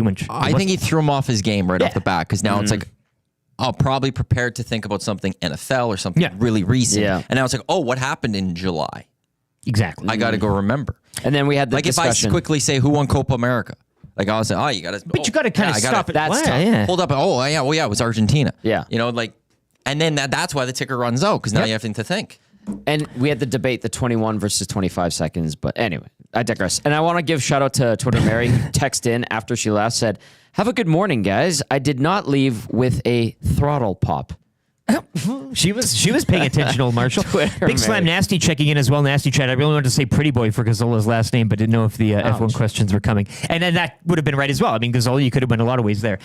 3 questions too many. Once again, Park Mazda, your dealer for life, parkmazda.ca, and we are coming to you everyday Nielsen show from the Popeyes Louisiana Kitchen Studios. Bone in, bone out. Get the wings today. Be a great way to kick off your weekend as well in a multitude of flavors. Question 1, boys. We can go around the horn on this. It is Friday the 13th. I know Maddie, the Ravens fan, has a few superstitions that he's put into practice over the years. But do you have any superstitions that you subscribe to, believe to, or practice during your day-to-day lives? Anything at all? Socks on? The only thing I would say is like make your bed every morning. Like I have That's good practice. Yeah, I have to. But you feel bad if you don't, and your day might go awry if you. Theory to it. It has something to do with like setting up your day, but it's an army thing. You accomplish something to start your day. Yeah. I think that's it. What it is. I just started doing, and I've done it for a decade. Before that, it was keeps the dust off your pillow too. So you want to climb into a nice when I do is keeping the dust off the pillow. Where you put your face. Yes. But I know Maddie you had a Ravens bath mat thing. What was that? There's always sports ones. They're random. They come up. They only last for like a season. Then they go away. But you get on a theme. If something happens, you stick with it. Then I got to stick with it. In my day-to-day life, there's not a lot. I am someone that does knock on wood, when you say something. I do that one quite a bit. I don't know if there's like I've actual superstitions. Like I don't like jinxing things. Yes, that's kind of the reverse view of it. Yeah. I don't like talking about something. Like even back at the day when I was booking guests, I never liked promoting that we had a guest coming on. Like if it was a big guest, because I was always worried that they weren't going to answer the phone. Yeah. Or whatever would happen and we wouldn't get that guest. And we're like, well, we spent 3 days promoting that Wayne Gretzky's coming then all on, and then also Wayne Gretzky doesn't come on. And it's like, second you say it, I screwed up. Like, so that's the other thing. I don't like jinxing things, but I think the biggest one is I knock on wood when I don't want to jinx something else, I guess. And then I just knock on a bunch of things until I believe it's wood. Like the walls have studs somewhere, so I knock. Oh, sure. Yeah, it's all wood. It's all wood. Lots of people agreeing with the knocking on the wood. Sarah Cole says, I have so many superstitions, LOL. Please share them. That's fine. Shutout, of course, when we talk hockey and 'tis the season, that's always a one too. And I don't thing now. Really quickly, but I was talking to someone and I said to her, Katie Lang. I brought up Katie, and I said, do you think George Russell kind of looks like Katie Lang? Because she's a huge George Russell fan. She goes, I don't know who that is. And I sent her Constant Craving. And then now I saw Katie Lang had a placard and poster in the Ice District because she's being inducted into the CCMA's Hall of Fame. Yes, right. And I sent a photo, and I said to her, I'm like, if I run into Katie Lang, you're getting a happy birthday message, regardless of it's your birthday. A free cameo. And now we keep talking about it. When you keep talking about something, it manifests. You're manifesting, and that's the reverse of the jinx in a way too. But if you have any superstitions, again, share them. 780-218-9999. Paris Jewelers inbox or in the nasty chat. Question 2: which rookie, Tom, interests you the most during the Young Stars Classic? I'm gonna keep an eye on Maximus Warner. No, well, Max Warner, sure. But by the way, it doesn't sound like we're going to see Bo Akey. He's recovering from his injury that he suffered last year. Shout out to Brendan Escott. He had that a couple of days ago. It's true. I want to see Sam O'Reilly and see what they got and why they traded up for him. Okay, and that's again top picks and everything. Again, as we say, the current state of the team may be sometimes overlooked, but a good answer there. I remain with my Maximus Warner. As you well. And again, who are you most looking forward to? Text 780-218-9999 or in the nasty chat. I know I want all over the whole roster. I'm sure you. I mean, I know this is your favorite time of the year. The Penticton. There's nothing better. You might be Penticton all settle weekend. down over. He wanted to book his vacation time, but of course it's. I don't need no Apple Cup tomorrow. Get me those Young Stars games on the TV. Are you doing anything for the Apple Cup in terms of superstition quickly? I mean, is there any kind of process there? I remember watching it with Luke last year before we went and walked them all. That's right. Yeah, it was such a close game, and that was a fun one. Yeah. Of course, they lost. Then. Yeah, well. Yeah, I will say this as we lead into the season. I don't care about the regular season. Enough. Don't care about the preseason, especially. Stand by that He's going for the... I'm ready. Get me to the playoffs. Yeah. The Oilers going to be a playoff team. They're Stanley Cup contender. That's when it matters. Question number 3. Who/what are you most looking forward to at Tuesday's Edmonton Sports Talk Estes Awards?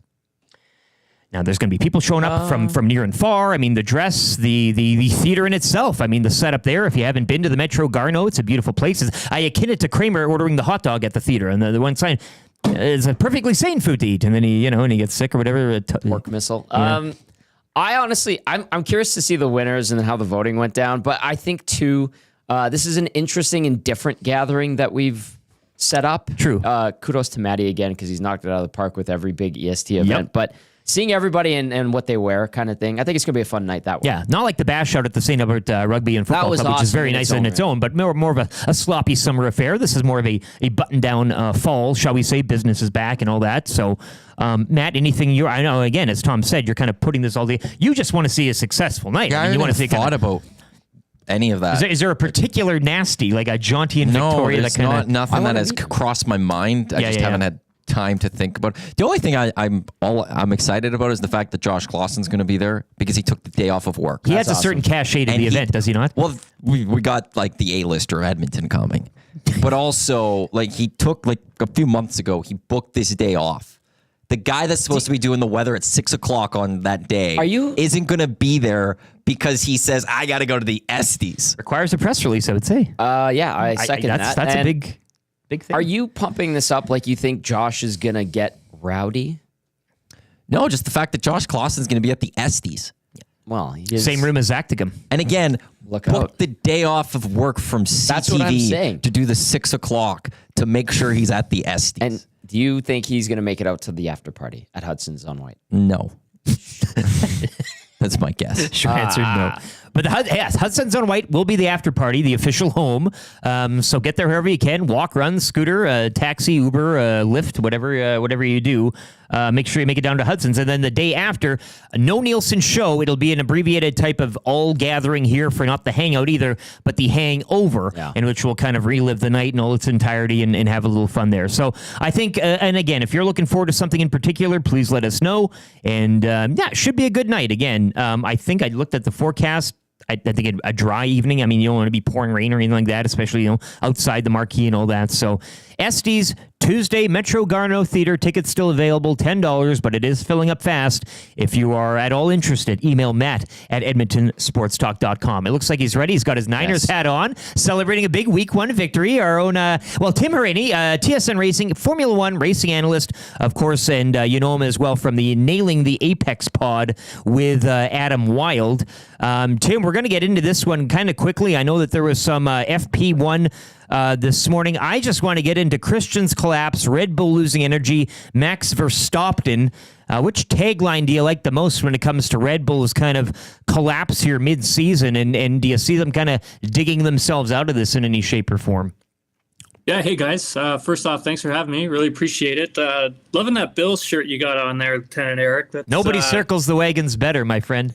Have you jumped through any tables lately? Not today, but last night I jumped through sweats. a few. Yeah. The zombies are on or whatever. Yeah.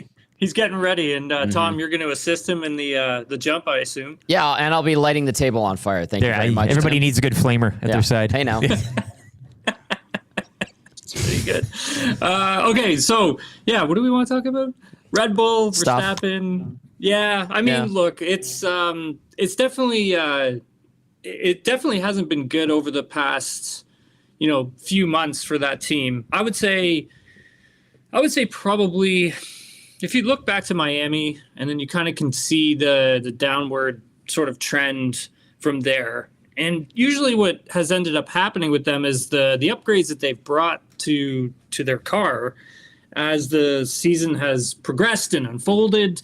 The performance hasn't been there. It's almost like the team was chasing, data, chasing downforce numbers, and thinking that that was going to help solve the solution, when in fact, I think maybe the issue is that the car has become undrivable because of doing that. And what we've seen with this regulation, and one of the things that I've really noticed, is that a lot of teams going back to older parts or older components on their cars. So they make an introduction to new parts on their cars, and the drivers are having difficulty gaining the confidence to extract the performance from the car, because the data may be showing the engineers like, oh, we've got this much downforce, so we should be faster, but it's made the car less drivable.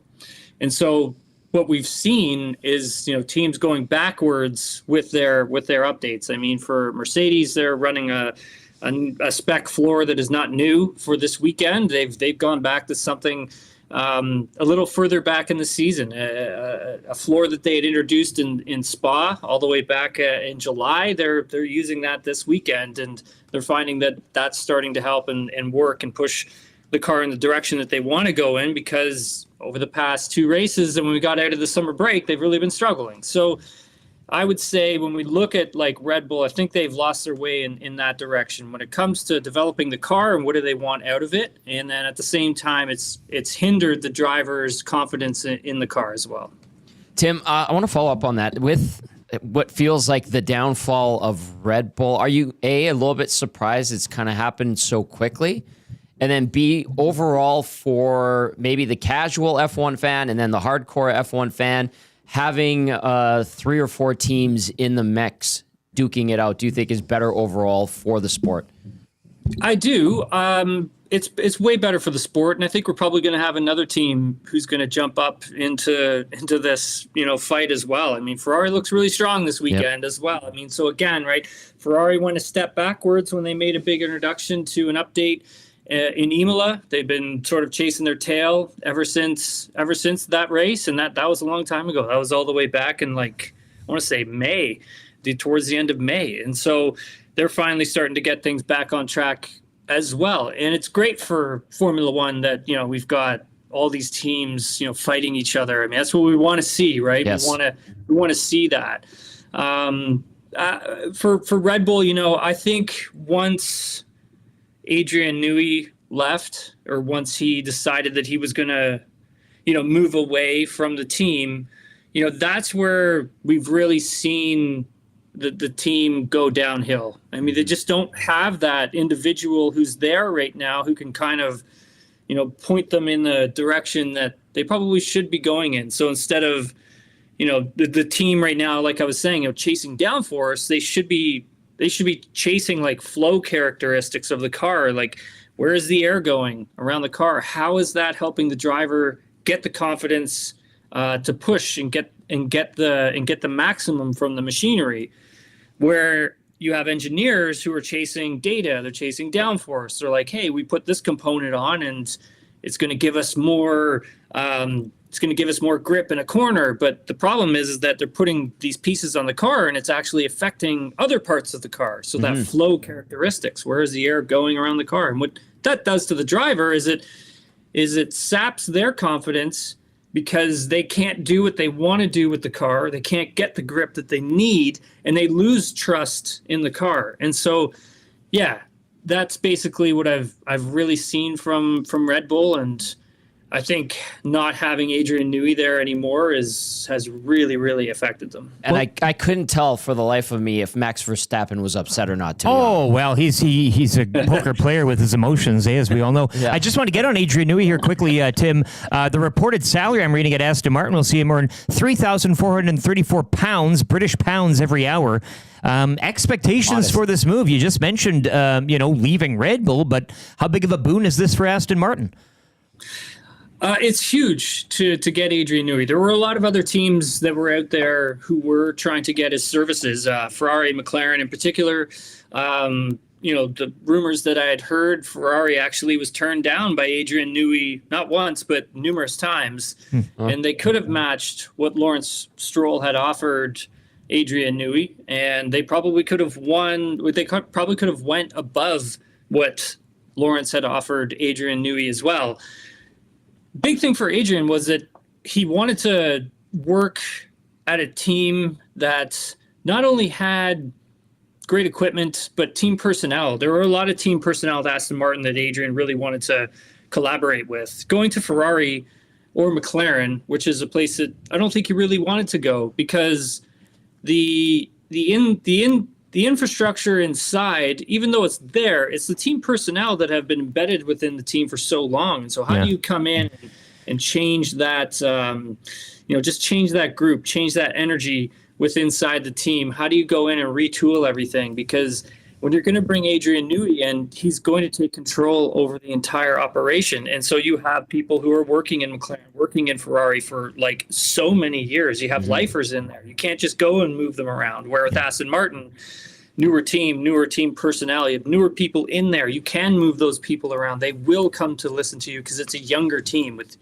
younger aerodynamicists who are willing to learn. I mean, having Dan Fallows and Eric Blondin in Aston Martin to help with the aerodynamics, that's going to be interesting to see what happens with those two guys. Do they stick around or do they leave? But the big thing is that, it sounds like they want to work underneath Adrian Newey. Well, Tim, we appreciate your time this morning. You enjoy Baku and the rest of the Azerbaijan Grand Prix and carving out a little time for us this morning. I want to leave with a message from our YouTube Nasty Chat. Big Uke's distant cousin says, "Nice hat, Tim.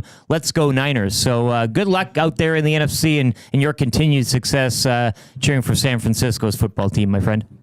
Let me tell you, I was a big Joe Montana fan as a kid. He was my guy. And, I still to this day don't think anyone's better than him. So, obviously Tom Brady is the best, but I still think Joe Montana is the best. And you know what? I like this Brock Purdy guy. He's all right. He's not irrelevant anymore for sure, I would say. But Tim, again, enjoy the race weekend and appreciate your time as always, man. And go easy on my thanks, Cardinals, please. Oh, jeez. No way, brother. No way. See you, guys. See you, Tim. That was a tough one, too, back in week one there. Kyler Murray getting all sandwiched around. Tim Hauraney, Formula One racing analyst for TSN. I almost said our own Tim Hauraney. He joins us so often. He's very generous with his time. Great guy. And the Nailing the Apex pod with Adam Wilde as well. I know when he brought up the quarterback, Montana, Matty was kind of shaking his head a bit, but we'll leave it at that and move on. We got a Sobeys and Safeway Liquor Beer of the Week coming up in about 5. That gives us some time for a quick sports update as well. It's Lieutenant Eric Tom Gazzola in for Dustin Nielson this morning on the Nielson Show, presented to you by... Thank you so much. You know what? What are we at? 206? I think with Beer of the Week coming up on a Friday, we can get to 300 is, let's shoot for the stars here. Why not? I shall say it's the last week Maddie's producing the show. Let's get to 300 for him so you can hit both buttons simultaneously. We'll get a sports update here. Once again, Nielsen Show presented by Southport Chevrolet. And we're coming to you live from the Popeyes Louisiana Kitchen Studio. Beer of the Week from Trolley 5 down in Calgary coming up next.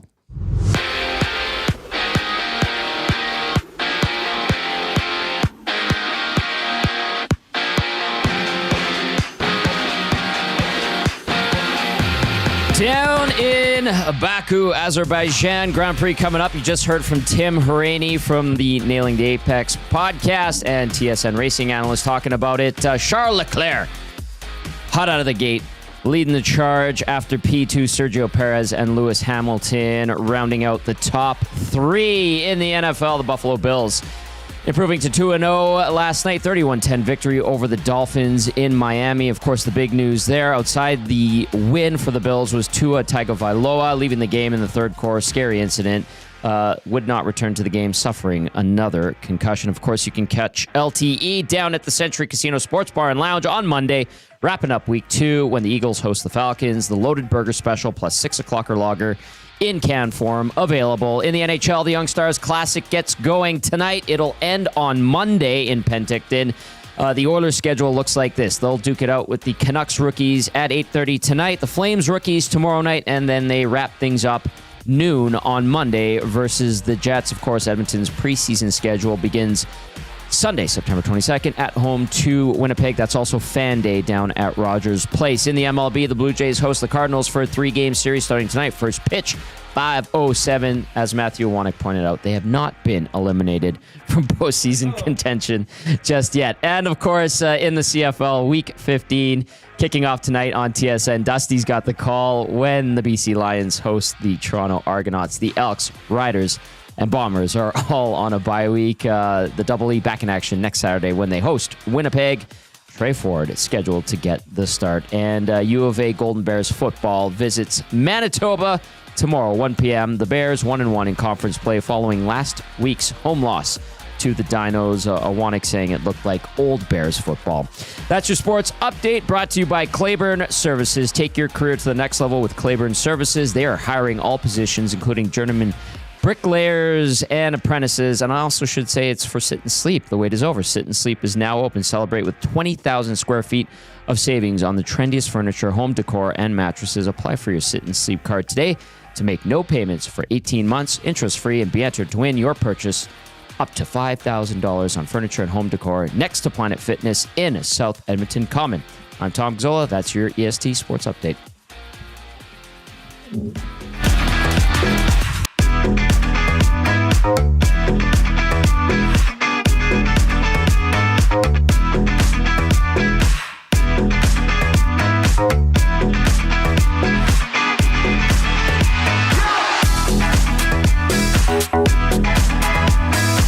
8:34 in Edmonton. Looking for a high of 18 this afternoon. Could get a scattered shower through the morning, but looking to shape up like a pretty nice day to cap the week and head into a nice early fall weekend. Of course, as you pointed out, not just autumn yet, still in the summer, but we'll take the temperatures and the conditions when and if we can get them.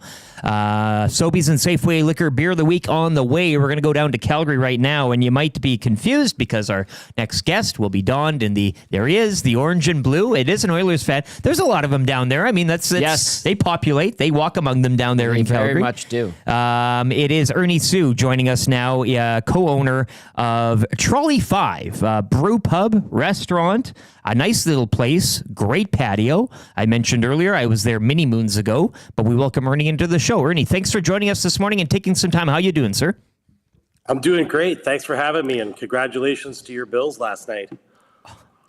You know where to go here. You're warming my heart. It was a big win. I enjoyed it. The Tua stuff we don't need to get into, but he did throw a couple of picks before that concussion, and the Bills right now are cooking. I do personally believe the more underrated they are, the more out of the spotlight, the better it is for them. But you got the Oilers jersey on. You're speaking to me. You're speaking to the listeners and viewers this morning as well. But I just wanted to get in before we get into the drinks and the beer, doing a little research on your website, Trolley5, the number 5.com, and a really good website, very interactive and informative. But correct me if I'm wrong, you got into this whole industry based on a lie. Is that correct?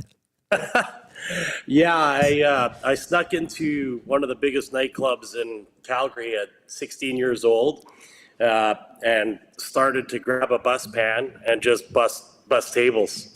And, no.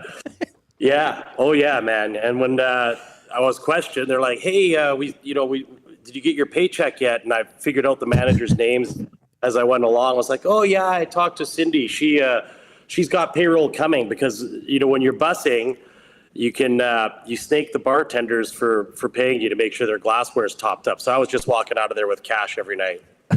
Just skimming it, no tax. Brilliant. Love it. Yeah. Well, that's and nice and crafty to get into this business and everything. And I mean, it's a great story. We always like to see how this comes about and how people kind of get the vision. And obviously, as you know, in this province, some places are a lot more newer than you guys. But 50 years of combined industry experience, yourself and PJ down there. As I mentioned, I was down there years ago. I can't even remember. But what's kind of changed, and what can people expect if they're planning to visit Calgary and Trolley 5, or for listeners and fans down there already? What does your place and brewery, restaurant, and everything offer that's maybe a cut above or slightly different than the rest? Well, I mean, we've been very fortunate. All of our beers, every single beer that we've brewed has won at least 2 awards, either at the Alberta Brewing Awards, Canadian International Brewing Awards, or the Canadian Brewing Awards.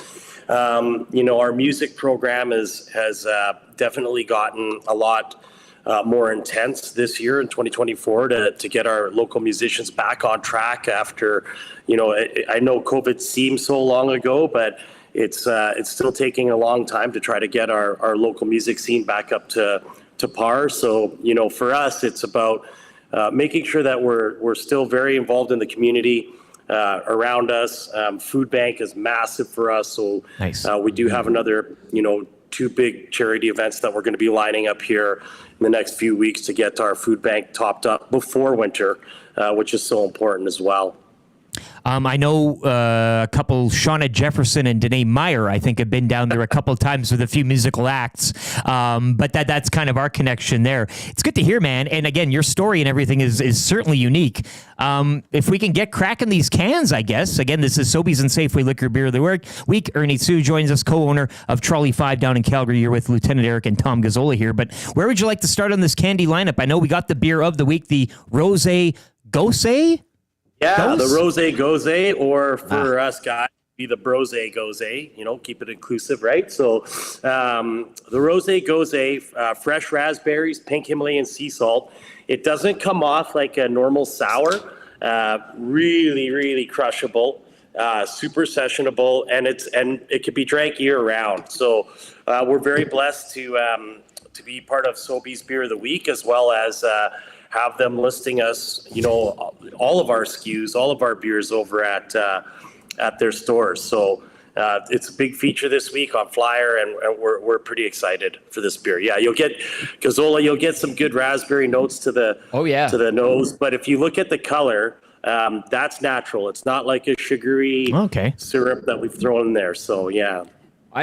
It's a pleasent looking beer. Yeah. It is pleasant looking. I would always go down to my Nono's Cantina where he made his own wine, and there was always beer down there. And I get the rosé, but I'm like, oh, this smells like Nono's Cantina, and that was always a fun sojourn into the cantina. To Nono's Cantina. Yes, salute. So you'll get like light tartness, but it's more effervescent. It's super crushable, light. It doesn't on the make you kind of side, fresh and not at the super end. sweet. Yeah. I really, and you know what? That like Nono's Cantina and his wine, that was tasty. That's great. No, and again, as I said, 18 today. Summer's not over yet, and this is a nice, delicious one. To I mean, even the wasps will be all over this one if you're like outside. The salt. You talk about the salt, Ernie, and I like that in there. Yeah, so it's made with fresh raspberries and pink Himalayan sea salt. Yeah. So we're using pink Himalayan sea salt in it to give it that nice balance between the fruit and the beer. What comes off the back end of this one here, Ernie? We got a couple others here: the Rolling Stone Fruit Blonde and the Cloudy Days Hazy Pale Ale. Yeah, the Cloudy Days Hazy, silver at the Canadian International Brewing Awards.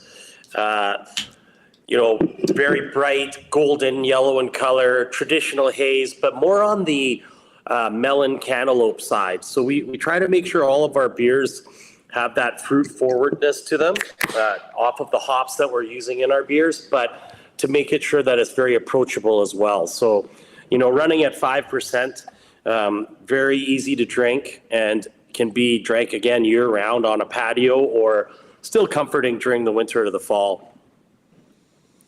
Well, to patio season. Patio season, it's still going strong. We still got it, yeah. You were out last night. Cheers.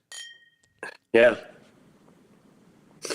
Patio season still rolling well in Edmonton as well, which is great to see for our restaurants. So, what's your patio in terms of you just go until you can type of thing, like fit and feel for you guys? Yeah, we've got the extended patios, and we're fortunate at Trolley 5. We have a patio that does have a somewhat of a roof over top of it. Nice. So as soon as it's +5 or more, our patio is packed. We open it up at every chance we get. Ernie, how would you describe the finish again on the Cloudy Days? Because it's a bit different, it feels like. Yeah, you're going to get a little bit of that melon cantaloupe at the end on that finish. Mm-hmm. There isn't a big skunkiness like some of the hazies that are out there. So it's not more of a New England style. It's more of a West Coast style. So a little bit more easier to drink. And then there's a little bit of citrus at the end of it as well at that finish. We got some fan chiming in here on the YouTube chat.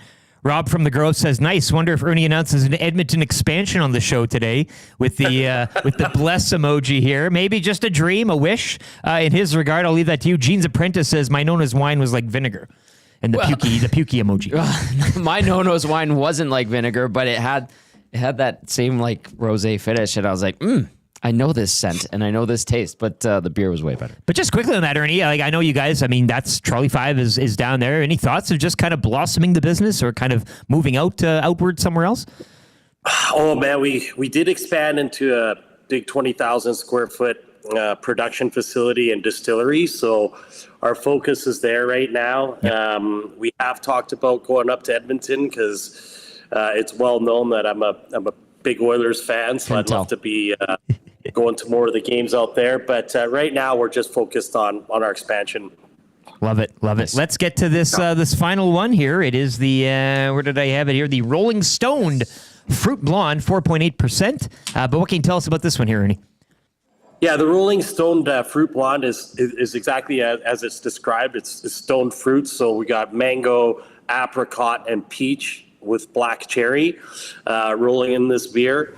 To the nose, you'll get more of the mango to the nose, but then in the mouth, you would like the black cherry and the apricot comes a little bit more forward. Mm-hmm. I like to, after I take a sip,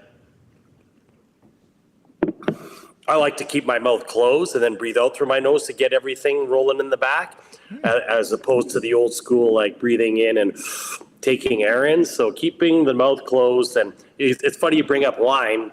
You do this with wine and you pick up a bottle of wine that says, hey, you're going to get hints of black cherry and chocolate to this wine. You never really get it until you actually try to keep your mouth closed and breathe out through your nose. You'll capture all of the fruit that's trapped in the Rolling Stone, 100%. Let's do that now. In honor of you joining us too, Ernie, to the Oilers and to you and everybody down there at Trolley 5, my friend. Cheers. Thank you so much.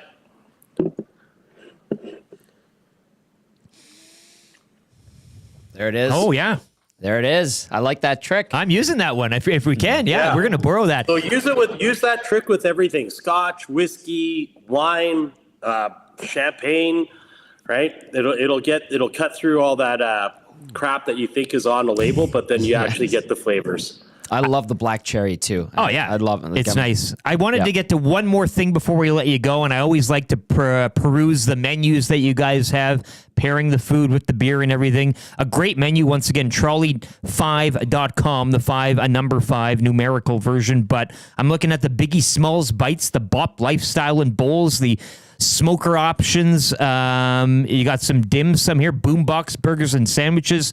What's kind of your specialty for people who maybe haven't been there yet, looking to try your place out, and what can you kind of lead them to on the food menu that would be something of your favorite? Well, we've got a lot of awards for our brisket and our turkey. Our smoker is a 350 pounder upstairs, and then our dim sum. My family owns the Silver Dragon down here in Chinatown for over 56 years, and for us, it's like, why not? Why can't you have beers and dim sum in one place? So the dim sum is made on site. It's handmade, and it's super, super popular. Absolutely. Great stuff. Looks, I'm reading this all and I'm getting working up a hunger, especially after these nice beers. Once again, the deal is these Rosé Gose, or would you say the Brose? Rosé Gose. Yeah, it's a bit of a tongue twister after a few. I like it. But that's the beer of the week. Sobeys 4-pack, $12.99. You save $2.50 as well. Ernie Sue, thank you very much for joining us. Continued success in what you guys are doing down there, and I'm going to have to revisit the place sometime soon. Absolutely. Let me know when you guys are coming down. It's a great place to watch any game for sure. So go Oilers. Cash says he did that during the playoffs. Yes, that's your place. Yep. Your place to go if you're an Oilers fan down in Calgary. Thanks so much, Ernie. Cheers, guys. Thanks you so much. Thanks, Ernie. Delicious. So good. Well, and not. They're not come at you, punch you in the face beers either. I mean, these particular ones, they all have a nice, and as he said, the whole nose trick. I mean, call me dumb, but I mean, or ignorant or whatever, but that really changes it all up. I didn't know it before. I'm going to drink everything now in the fridge just to see. That's a great idea. I think you and I should sample everything. Yeah, lovely idea. Do the nose Let's trick have some again. long drink in 13 minutes. $50 to Sobeys and Safeway Liquor on the line right now. Text in Beer Me 780-218-9999. Once again, it is and I can't say this Rosé Gose, right? Yes. Rosé Gose. Rosé Gose. It's very good, and it does have good like nose. It does have that hint of the raspberries and wine notes and.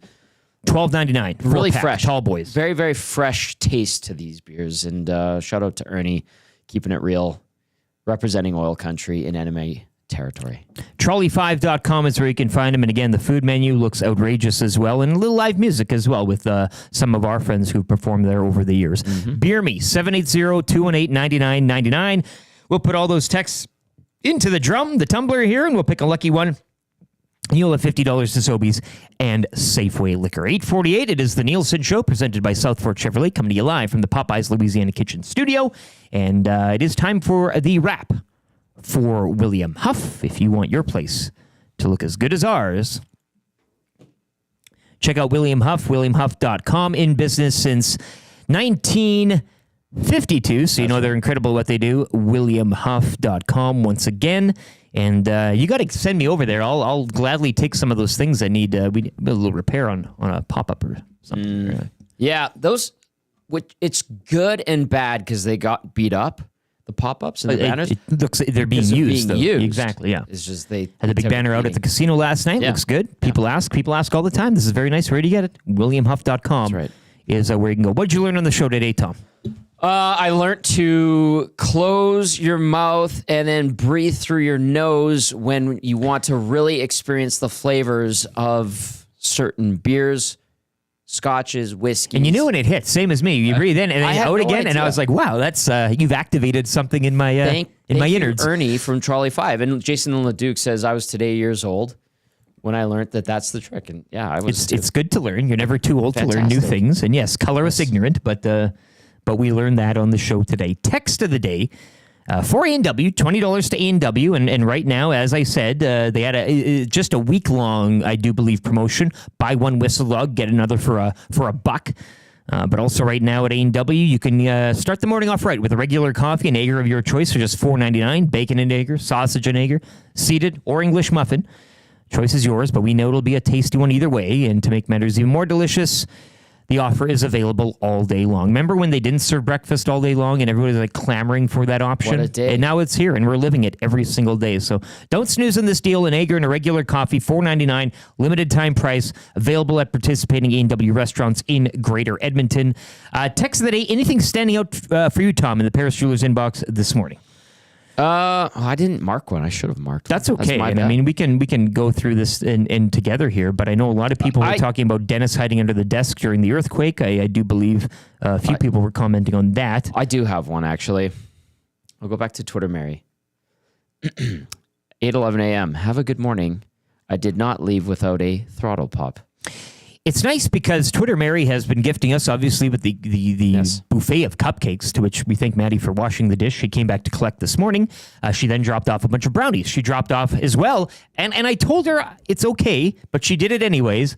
And actually, I'm glad she did it because I might be using one of these things, but a few other attire pieces to what I'm going to be wearing at the Estes or using at the Estes. So we thank her for that. Amazing. And the text, again, incorporating a guest on the show and letting us know she's listening. Muffins, too, she brought LOL. So, Twitter Mary, you were here earlier this morning. You're coming back, and you're collecting that $20 to A&W for text of the day. The wrap continues on here. We're ahead of the hangout this morning. You? Yes. Matt Iwanek. You're on? Is he on? On the schedule, I am. Jason Milne? Did I have you on? Yeah. Do you not want me on? Well, no, I thought because you got oil stream today. And Yeah, you're I doing know. this, so I didn't know. Scouts in the building. You tell me. Well, it's up to you, I guess. Jay Mills getting down on a breakfast sandwich there. Yeah, he's loving it. You got to be eating a little bit to get in the hangout, especially on a Friday. Rumble with Iwanek. Yeah, you know it. Jason Milne, one half of the Green and Gold kickoff show that also goes down at Century Casino Sports Bar and Lounge. You can join them there next Saturday. They'll be previewing the Elks and Bombers. And, of course, our big watch party as well going down on the 27th. That's a Friday. Down at Century Casino Sports Bar and Lounge. Well, so you might be in the you can. That's why they call it the hangout. You can just kind of hang out for a bit if you want. I mean, it's Nancito is here. Hernan's in the house. See, this is good. There's a lot of food coming in. That's good. This one today I brought food. I brought leftovers in the fridge. Maybe the one day I didn't need to do that. But Gager was, I told you, like he was in the fridge yesterday in our kitchen area here at the offices, and he's like, "What should we make tomorrow?" There's some pies in there, like some pizzas from Italian Center Shop, and I don't know if that's going to even be necessary today. I like how he's proactive though now. And looking ahead to the day, hey, what can we eat tomorrow? What are we going to be wanting to eat and that sort of thing? Big Maple texts in Paris Jewelers inbox. I'm going to A&W for lunch to get some whistle dogs and practice Ernie's noise breathing trick to get the full flavor effect. He also gives us a picture of the Trolley 5 beers, the Cloudy Days specifically. He sent that in at 8:34. So Big Maple getting things early, and that's how you like to do on a Friday. Once again, should be a pretty fair day weather-wise out there, depending on what you're doing, whether it's going down to the big tent, as you were last night for the Octoberfest. Thank you to OEG for extending the invite. It was really nice. We did a little dinner and German dancing. And it gets the digestion going. Hey, you kind of sure. Well, I had the potato salad, and it was fantastic. I think it's going to be a great 2 weeks of Oktoberfest. They said 3 weekends. There's going to be Oilers preseason games while that tent is up. I don't know if it's going to get as rowdy as it did during the playoff run, but great vibe in there. Oh, Fergie's prostate's here now. Hey, he's coming to collect the backgammon board. Yeah, there you go. The what was it? The short rib, prime rib. Ham chili. Oh, for wheels. What do you mean for a teeth? He's got chili for a teeth. You've confused Iwanek. He says, what do you mean a teeth? He's not here. Oh, thank you. We have to get it to a teeth? We have, yeah. Well, he had a rough night at the casino. He's blinking like he's annoyed by you. He's right short-circuiting. Are we now having to be a middleman for like a chili thing? Oh, yeah. Yes. Yeah. It's a front. It's a trade. A backgammon board for some ham and pineapple in this chili, hey? I don't know. And the next time we're going to see a teeth is at the Estes. Fergie's going to be there. You know what? He had what a vibe today. The prime rib rattle at Century Casino last night from Fergie. Yeah, well, we got his backgammon board. It's all going on. It's all happened in the last 10 minutes, too. It was so quiet for like this entire morning, and then all of a sudden everyone showed up. It really is the only show Monday to Friday now where you get a bit of like, shall we say, a bit of like Serenity. But that's what now. it was at the old place. Yeah, Serenity like, now and Sanity later. You guys and the other morning people. Yeah, but then and you guys had like a little special bond. There was a between the three shows, a quiet connection.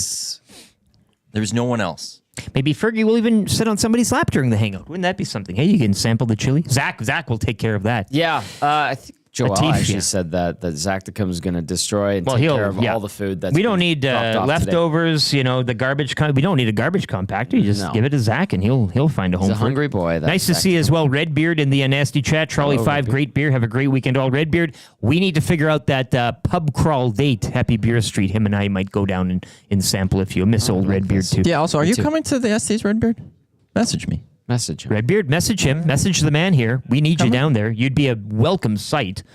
As well, Rangers and Man United in Europa League action. Maybe you could, maybe for a future hangout, and the two of you could just maybe it's on during the hangout. Wouldn't that be something? We could do a watch. Watch party. Watch. It'll be like the night, like a Battle of Alberta in the National Hockey So League. much other stuff going on, but Atif in the nasty chat said Friday the 13th. Don't cross the path of a black cat.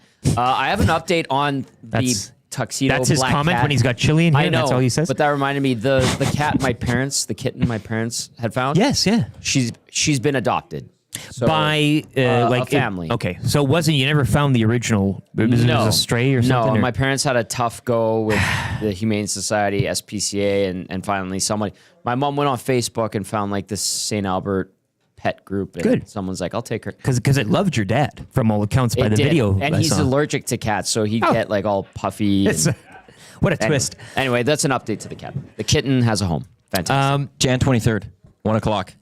United, Rangers. Yeah, 1 o'clock in the January. In January is the middle. Like, who cares? Like, even if there's a game, what are they playing? The Wild? What's at 1 o'clock? No, but if it's a game him and I day, can go watch. But it's not like a battle of But it's an Oilers Canucks game that night. But who cares? It's just Scott and I will go somewhere. One watch. of three. You could come join us. I'd love to if you get the invite. Jan 23. Book it. Up the Jers. Huh? Want to take this time to thank everybody for participating this morning. You nasties as well. You make the show always and continuing throughout the day. As mentioned, Hangout coming up next. With a cavalcade of stars apparently. We'll have the Lock Shop as well. Jake Bull and Moss. P. Greggy, like it's kind of that amalgamation going down. P. Greggy's busy, I believe. Okay. So Bull and Moss. P. Greggy's hung over from that Bills win, probably. Oh yeah. Should be on with us, Jake. So I haven't seen them put up the CFL exclusive yet. So hopefully it's up by the time the lock shop gets going, though. Unless it's there now. Nope, it is not. We'll check and circle back on that. But Oil Stream as well. Yes. We will have Hauraney and Gager as well, 1 to 3. Of course, the smash hit Reed Wilkins show with Jay Milne coming up 3 to 6 to take you home on this Friday. Once again, thank you to our guests this morning. Dennis Bernstein waking up an hour before with the time change and surviving the earthquake yesterday. That's right. He was shook, but not too much to do the show. Marshall Ferguson gave us a few revs on the bike. He was somewhere on a highway out in Ontario. We were looking at cornfields and talking Week 15 in the NFL. Tim Hery, our racing analyst as well, for a brief, albeit informative, talk about Formula One, both on the track and off of it when it comes to this weekend's Azerbaijan Grand Prix. I want to thank Ernie Sue as well, joining us, co-owner. Trolley 5 Brewing down in Calgary, big Oilers fan. And once again, if you're looking for a place to watch Oilers games, that type of thing, feel a little camaraderie down there in the YYC, check out Trolley 5 Brewery, and Ernie and the boys will take care of you there. And some great brews as well, courtesy his brewery today. Yep. All of our sponsors as well, we thank them very much. That'll do it. We can go out at 8:58. Hey, Maddie, that's not... Well, it's 8:59 now, I guess. Did we change... 300? Where are we at here? 243. It's respectable. Yeah. We're not going to hit a button, but you were really great on the buttons this week. And I really enjoy you producing the show, man. I just want to say, and I want to thank you from the bottom of my heart. You're no YouTube Trev, but you are Matt Iwanek. And that's a good thing, too, because everybody has their own fit and flavor to things. So the debates, I mean, it was a debating week, and we got through it, and you're killing it, Maddie. So for Matt Iwanek behind the monitors and the phones and the boards and everything else, and Tom Gazzola, thank you again for joining me this morning. Thank you. Bright and early. And I'm Lieutenant Eric. You can catch Dustin Nielson this evening. He'll have the call. Lions and Argonauts from Vancouver to kick off Week 15 in the CFL. He will also cap it down in Calgary. Stamps and Alouettes tomorrow night. You were listening to The Nielsen Show, Edmonton Sports Talk, your clear choice for Edmonton Sports, the iHeart, TuneIn Radio app, and on YouTube. Keep it locked to autoplay, and you'll be straight into the hangout. Have a great weekend, everybody. I love you.